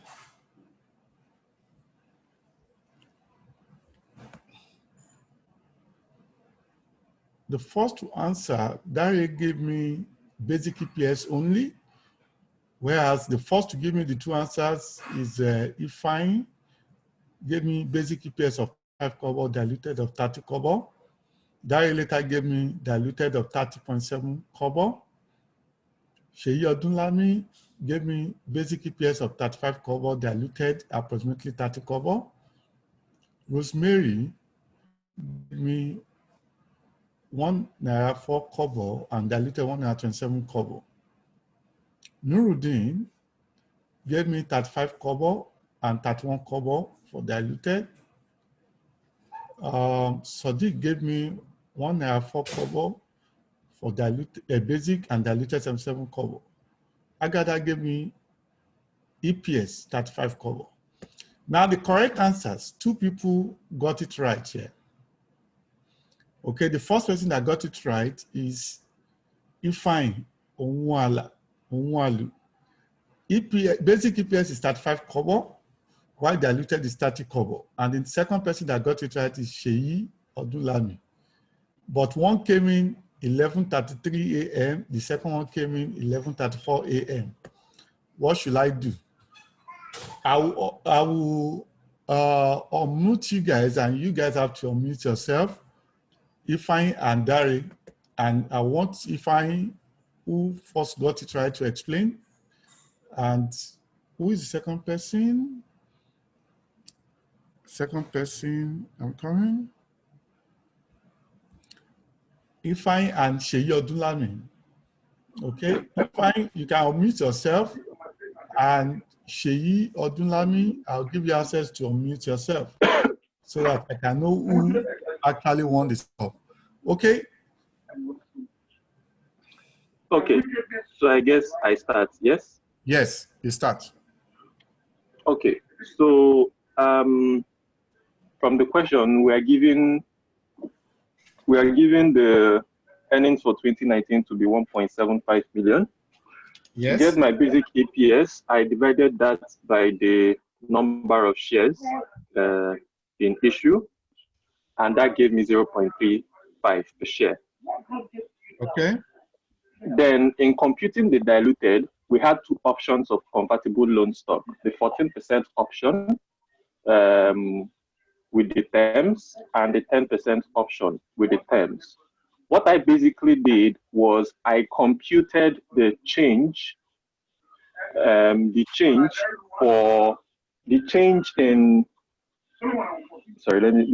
EPS for both options to know which one would give me a higher dilution.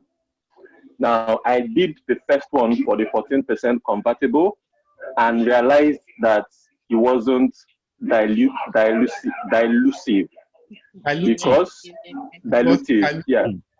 wasn't dilutive. Yeah, because the basic EPS was less than the percentage dilution. Okay. So I knocked that option off. To get how much? Basic EPS was 0.35. Yeah, and the percentage dilution.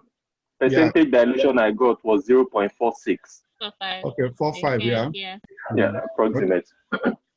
So it was less, therefore there was no dilution. So I went to the second option. Therefore, you told me that it is anti-dilutive. Anti-dilutive. So the dilute is equal to the basic EPS. Yes. Okay. Now the second class. Then the second class of convertible bond was the 10% bond.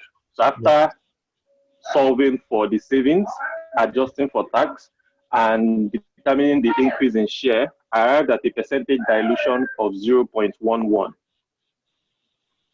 Okay. Now, since this is higher, since the basic EPS is higher than this percentage dilution, it therefore implies that it is dilutive. Okay. Therefore, I now proceeded to now calculate my diluted EPS. Okay. And using the formula, I impute the values and I arrived at a diluted EPS of 0.30 per share. All because you ignore the first class, which is zero. Yeah. Because you said to ignore, because it is anti-dilutive. Now, let me hear out, what's her name? She's off.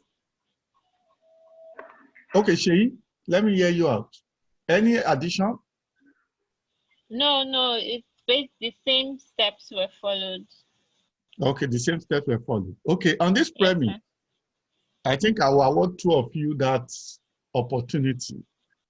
Is that okay? Two of you both won that chance. What I'm going to do is that I'm going to chat you up on this. I'm sending you private messages so that you send me your email address and your contact. Okay, you send it to my WhatsApp and I'm going to put the number there. You put your full name, your email address, and your contact, and they will contact you, in which you have access to the online course, and you more or less be certified in applying Power BI to financial reporting. Okay. The next person to private chat is Ifine. Ifine, where are you? Ifine. I've equally sent you my contact details. Put it on WhatsApp. Just introduce yourself that you won the prize. Okay. That confirm that you guys have received the details.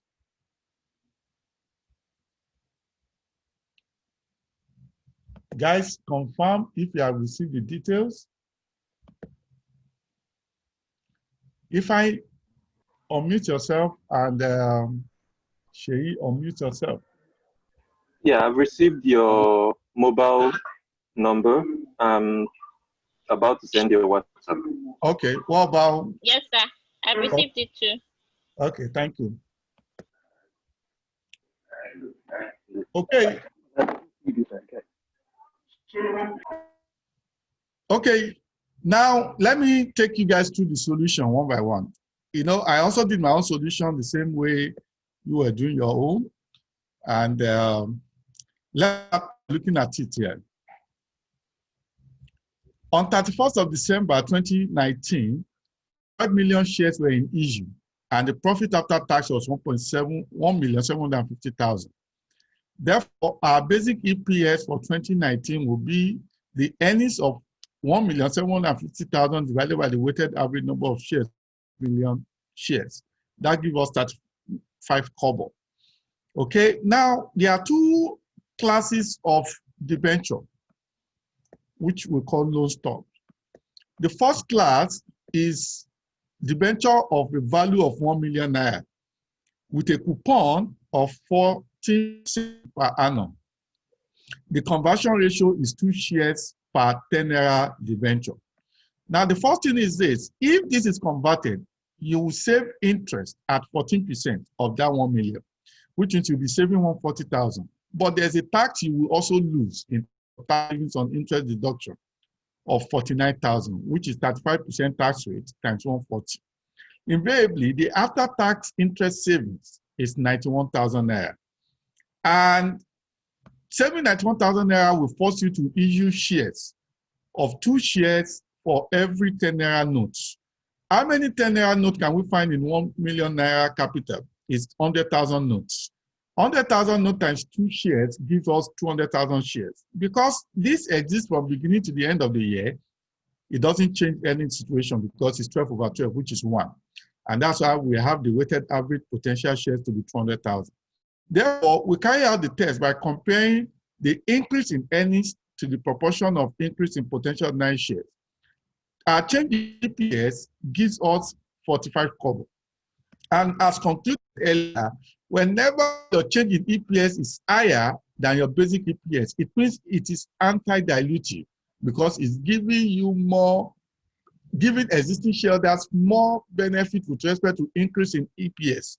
But we are interested in disclosing the diluted position. Therefore, anytime we have anti-dilutive position, we ignore such. And that is what we did there. Now, for the second class of debenture, we have the nominal price to be 5 naira. We have the debenture value to be 2 million naira. We have coupon rate to be 10%. We have conversion rate to be 3 shares for every 5 naira debenture. Now, what is interest savings? You save 10% of 2 million naira. That is 200,000 naira. But you also lose the tax savings on interest deduction of 35% of 200,000. That is 70,000. The net interest savings after tax is 130,000 naira. Now, that 130,000 benefiting will cost you issue of 3 shares for every loan note. Now, we have 2 million naira worth of loan notes divided by 5 naira, which is the nominal price, gives me 400,000 loan notes outstanding. Now, each loan note qualifies for 3 shares. 3 times 400,000 will give me 1.2 million shares. And the proportion I'm going to apply is 12 over 12. Why? Because this existed from the beginning of the year to the end of the year. Okay, now I will have to carry out my test And my test shows as thus that I have to look at the ratio of my increase in earnings to my weighted average potential ordinary shares. And that ratio, which is 130,000 naira divided by 1.2 million naira, gives me 11 kobo approximately. Now, in that situation, since the change in EPS is lower than the basic EPS, it shows that it is dilutive, because by the time I aggregate them together, the existing shareholders will have their earnings per share reduced by these potential shares. Invariably, then I can conclude to compute diluted EPS. And my diluted EPS will be my earnings as per basic EPS plus increase in earnings as per potential shares divided by shares as per basic EPS and my weighted average potential shares. Now, that brings me to 1,750,000 plus X1 and X2. X1 stands for increase in earnings attributable to the first class of debenture. X2 stands for increase in earnings attributable to the second class of debenture. But we have more or less made a conclusion that the first class of debenture is anti-dilutive. Therefore, the X1 will be 0. While X2 is dilutive, which will be replaced by that 130,000 naira. The denominator has the constant, which is 5 million shares as per the basic EPS. Now, we need to add Y1 and Y2. Y1 relates to the potential shares relating to the first class of debenture. But unfortunately, the first class of debenture are anti-dilutive. In that situation, we ignore it. By ignoring it means we recognize it's 0. And the second class, which is Y2, shows that it's dilutive. Therefore, we fail to ignore it, and in that case, we recognize 1.2, which is the result of the potential shares. Invariably, when we do that, we come to a conclusion of having the sum of 1,880,000 naira divided by 6.2 million shares, and that approximately gave us 30 kobo. And that is the confirmation that both Ifeanyi and Sheyi got the answer right. Thank you for that. I'm very grateful for your performance. Now, the final one is, I'll share the screen. The final category is options. Options. Remember, we started our discussion with contingently issuable shares. We moved to convertible shares. And lastly, we are going to close with share options and warrant.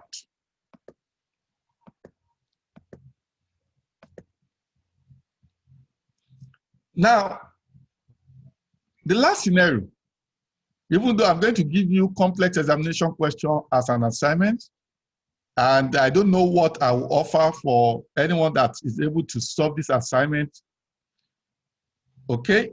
But that's the complex examination question, which is Formula PLC, is an assignment for you guys. But the last one we're going to consider now in this class is OZIL PLC. OZIL PLC has 2 million ordinary shares in issue at 30th of June 2019. The earnings for the year ended 30th June 2019 was 3 million naira. The company has presently in issue an option of 100,000 ordinary shares written in favor of management staff, sometimes in 2017. That was about 2 years ago. The average market price of the company shares as at 30th of June 2019 was 5 naira, while the exercise or strike price of the company's share was 2 naira. We are required to calculate the basic EPS and diluted EPS. Now, to have better understanding, I'll take you up to the discussion on options.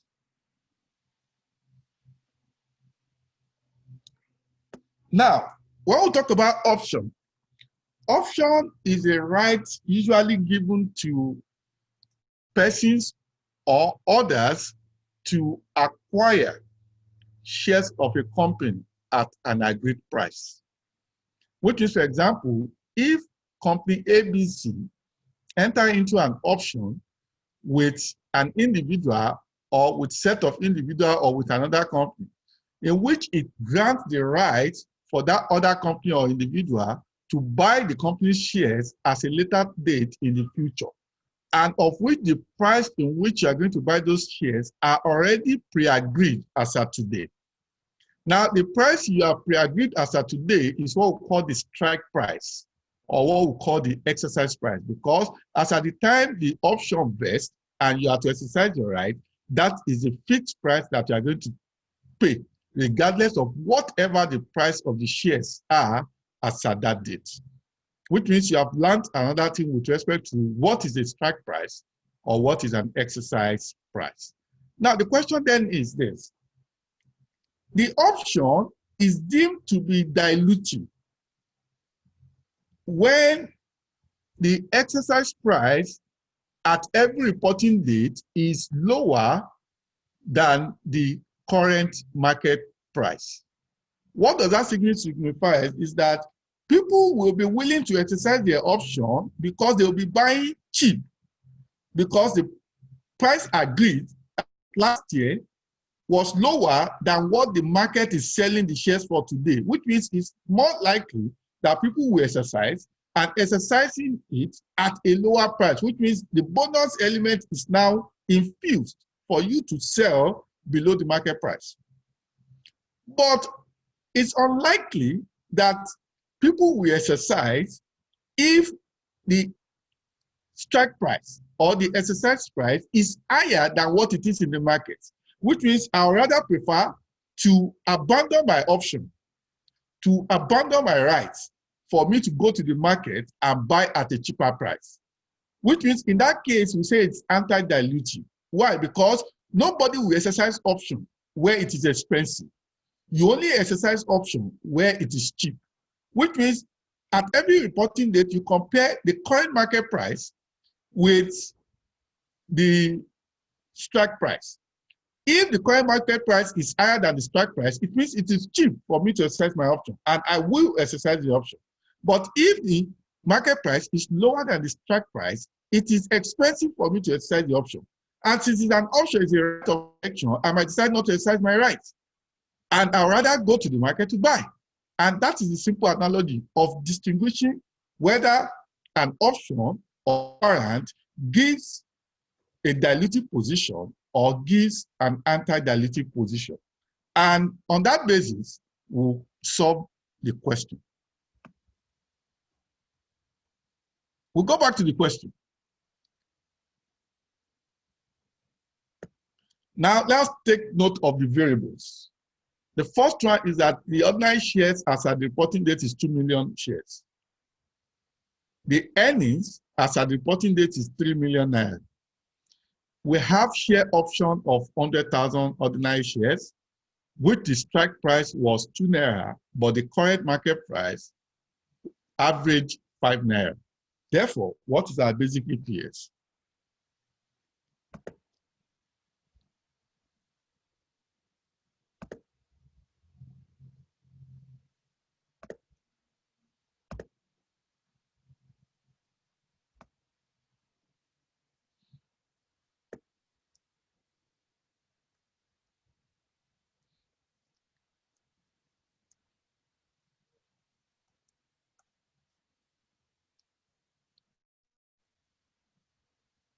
The profit for the year is 3 million naira.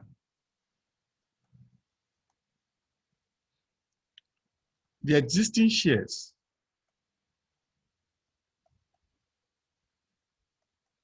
let me check. Existing shares.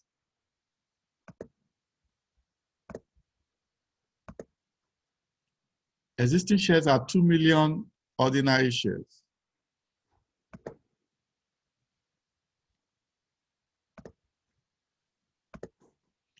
$2 million ordinary shares.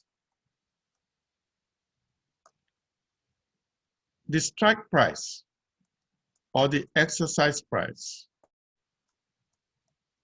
is 2 naira per share. But the average current price as at reporting date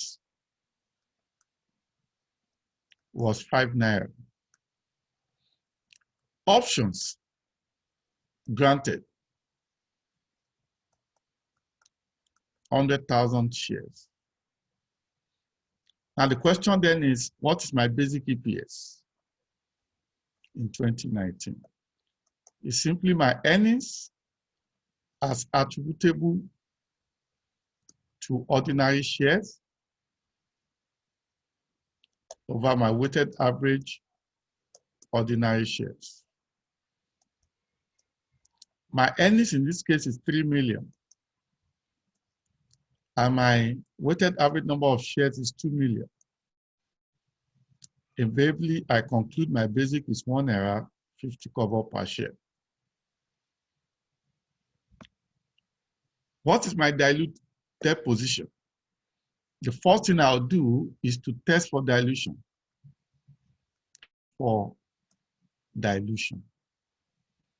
And to test for dilution, I will compare what is my average market price. My average market price as at the reporting date is ₦5 per share. Whereas my strike price or exercise price is ₦2 per share. Hence, what will be my conclusion?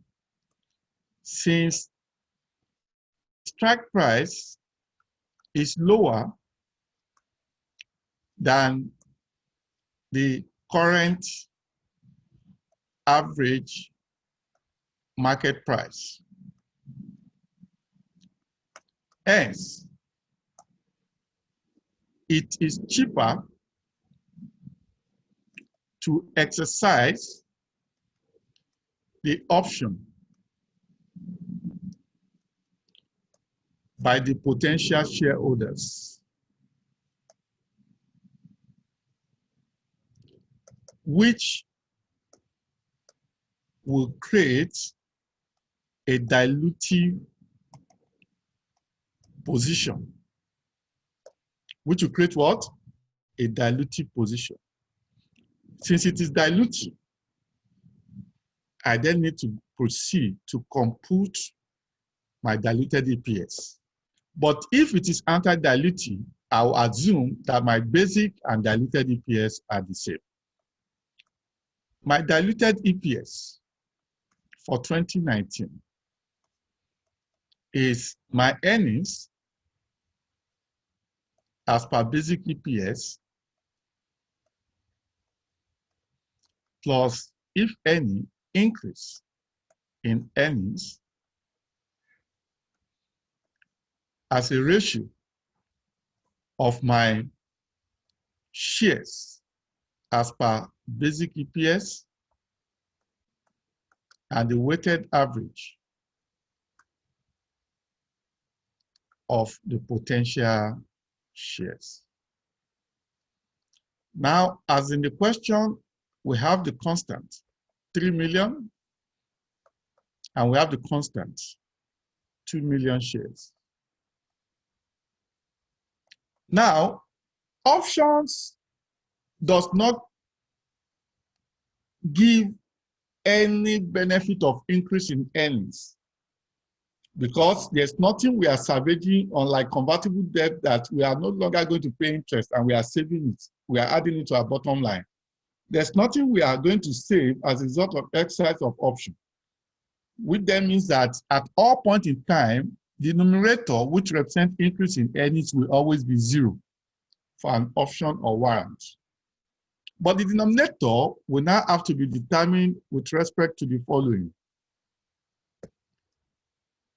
The weighted average potential shares in an option is as follows. Now, the question is this: what is the proceeds exercise of the option?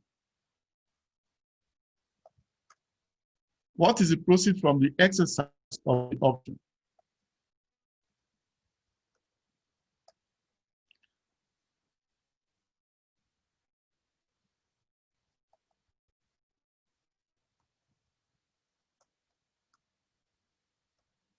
process will be, if they exercise the option, that means they will pay 2 naira to the company times 100,000 shares, which then means that they will pay how much? 200,000 naira to the company. Now, the company will be deemed to have used the proceeds to acquire or buy back its shares in the market. You assume that to buy back the shares in the market, in the capital market, at the current market price of how much? 5 naira per share. That is the case. How many shares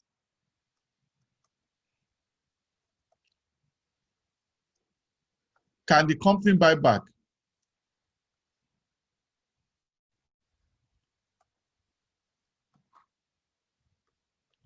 With 200,000 naira proceeds. How many shares can they buy back? The shares they can buy back should equal 200,000 naira. Now, in the market, each share goes for 5 naira, which means what they can buy back is 40,000 shares.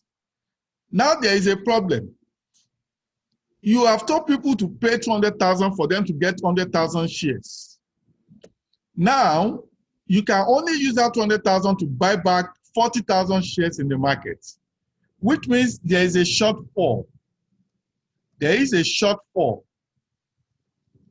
of options with respect to shares, 100. But what we are able to deliver, what can be delivered based on shares repurchased was 40, which means there's a shortfall of 60. The problem then is you have the responsibility of making up that 60 to the potential shareholders, because you have agreed in a contract to say you give them 100,000 shares at 2 naira per share. Regardless of what your loss is by going to the market to buy at 5 naira, it's your own business. What we needed is that at the end of the day, you must give us 100,000 shares. But it's only 40,000 that the money can buy. Therefore, the company will now be forced to issue. The company will now be forced, hence, the company will be left with no option other than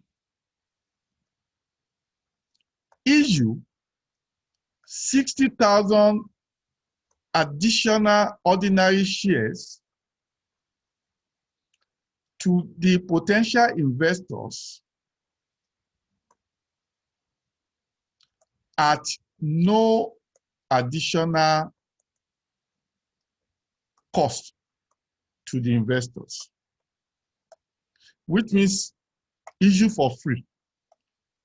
Therefore, issuing it for free does not create additional resources, but is going to create a dilution for the shareholders. Invariably, what is my potential ordinary shares? Given that this option existed from beginning to the end, I will multiply it by any fraction because it's 12 over 12. It will be 60,000 shares. Hence, what do I have? I have 3 million divided by 2,060,000 shares. Invariably, my diluted EPS for 2019 approximates 3 million naira divided by 2,006,000. That give me 1 naira 46 kobo per share. That is my diluted position. Okay, remember, what is our basic EPS? Our basic EPS was 1 naira 50 kobo, while my diluted EPS stood at 1 naira 46 kobo. And what created the dilution is the potential additional 60,000 ordinary shares that have to be issued on the basis that if the potential shareholders exercise their rights. Once they exercise their right at 2 naira, but the company is able to buy at 5 naira, the shortfall will have to require the company to issue additional shares to make up for the shortfall at no cost to the potential shareholders. And invariably, earnings are not necessarily increasing, but the numbers of people contending to participate in that earnings is increasing. That will now bring about reduction in the earnings per share. And that brings us to the end of the section. Any question? Any question? At this point, I think I'll just give everybody access to unmute themselves. I think I've unmuted all. Okay, wait. Let me unmute you guys.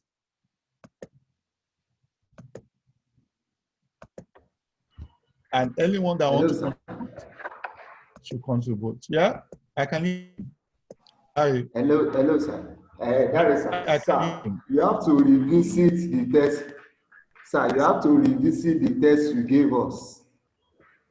I submitted both basic EPS and dilutive the same time.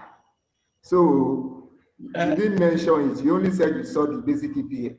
Yes, the system does not lie. It's what the system shows me. It's what the system shows me. Eh?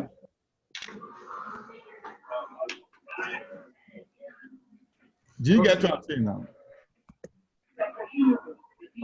I think you omitted the diluted EPS and you called the next person. You didn't see it. Maybe you. No. I didn't omit it.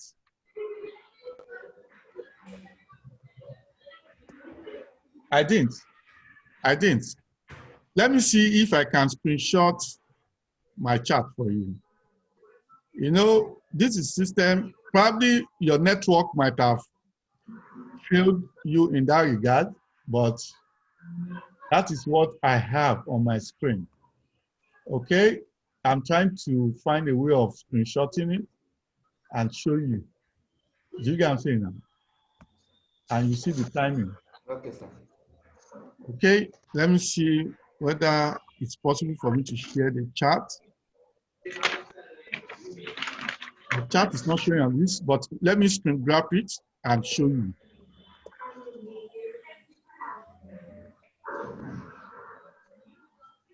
I'm trying to screen grab it and I'll show you. Okay, sir.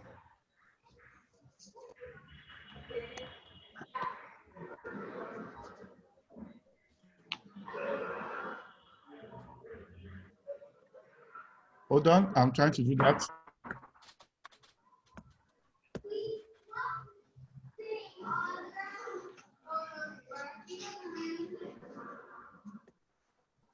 Okay, I'm doing that now.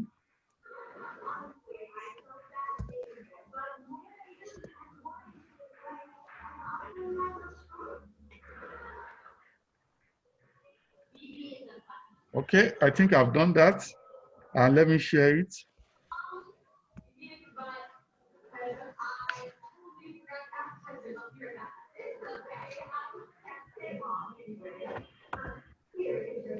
Okay, can you see it on the board?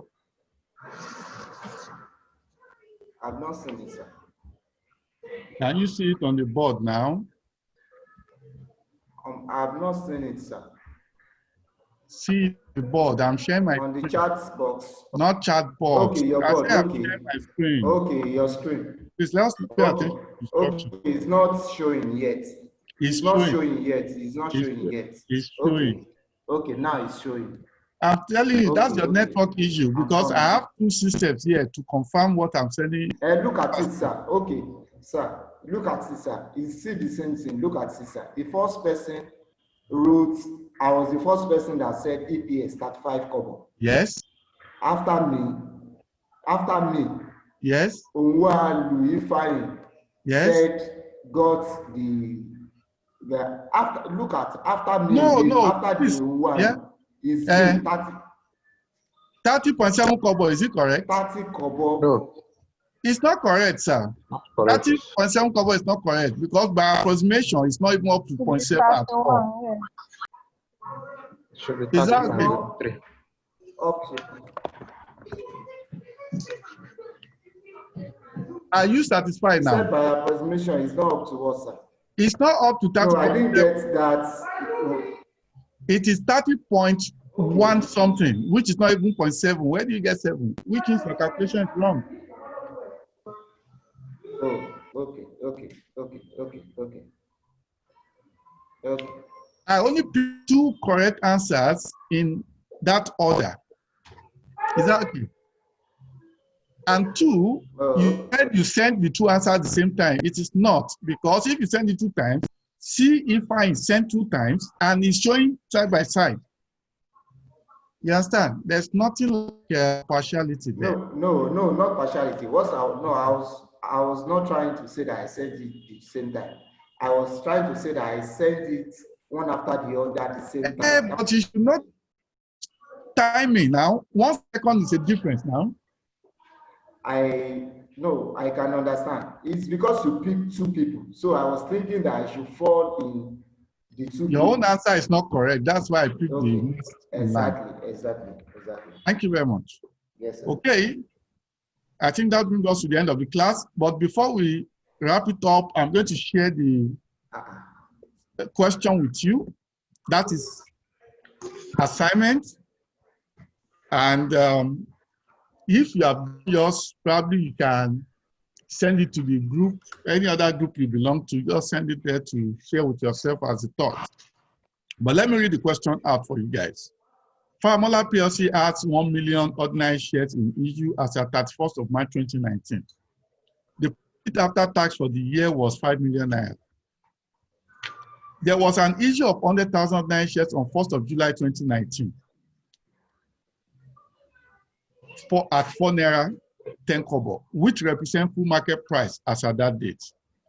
The company repurchased 20,000 ordinary shares, a special class of its existing ordinary shares that rank for dividend equally like any ordinary shares. And this was done on 31st of July 2019. The company issued a 2-for-5 right issues for existing ordinary shareholders at 4 naira 35 kobo, which has been fairly stable to the end of the year, end of the reporting period. On 4th of January 2020, a bonus of 1-for-10 ordinary shares to existing ordinary shareholders as at the close of business 31st December 2019. Required, calculate basic EPS for the period ended 31st March 2020. 2, given that there exist 50,000 share options by the company 1st of 2019, which is exercisable not later than 1st March 2020, which has a strike price of 3 naira 24 per share, determine the diluted EPS for the period ended 31st of March 2020. That is that simple question. Okay, that is that. Now, finally, what are you required to disclose with respect to earnings per share? You have to disclose the amount used as the numerator, which means your earnings, for both basic and diluted, and you have to reconcile that with the amount of profit or loss attributable to the parent. 2, you have to disclose your weighted average number of shares for the denominator for both basic and diluted EPS computation, and you also have to reconcile the denominator with one another. Also, you have to disclose instruments that are contingently issuable that can lead to potential ordinary shares, such as share options, share grants, share-based payments. Also, other potential shares such as convertible securities and etc. will also have to be disclosed. And you also have to disclose those that were not included in the computation of diluted EPS, or because they are anti-dilutive. And you also have to describe various nature of those potential ordinary shares. Okay, those things we have discussed so far. And the technical note that closes up this discussion is that an entity is permitted to disclose amount per share other than profit or loss for continuing operation or discontinued operation.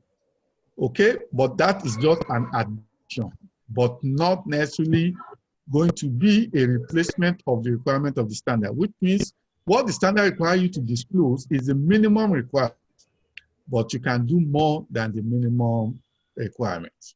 On this premise, this brings us to the end of the class. And the next class will likely be on financial instruments. It's going to be on financial instruments, and I'll communicate when we have that. But this time next week, Saturday and Sunday, we'll move to business combination and group accounts. But during the week, I'm going to select 2 periods in which we'll discuss financial instruments. And probably it might be Tuesday and Wednesday or Tuesday and Thursday. But that will be communicated to your WhatsApp platform. Thank you very much, and God bless you all. Bless you, sir.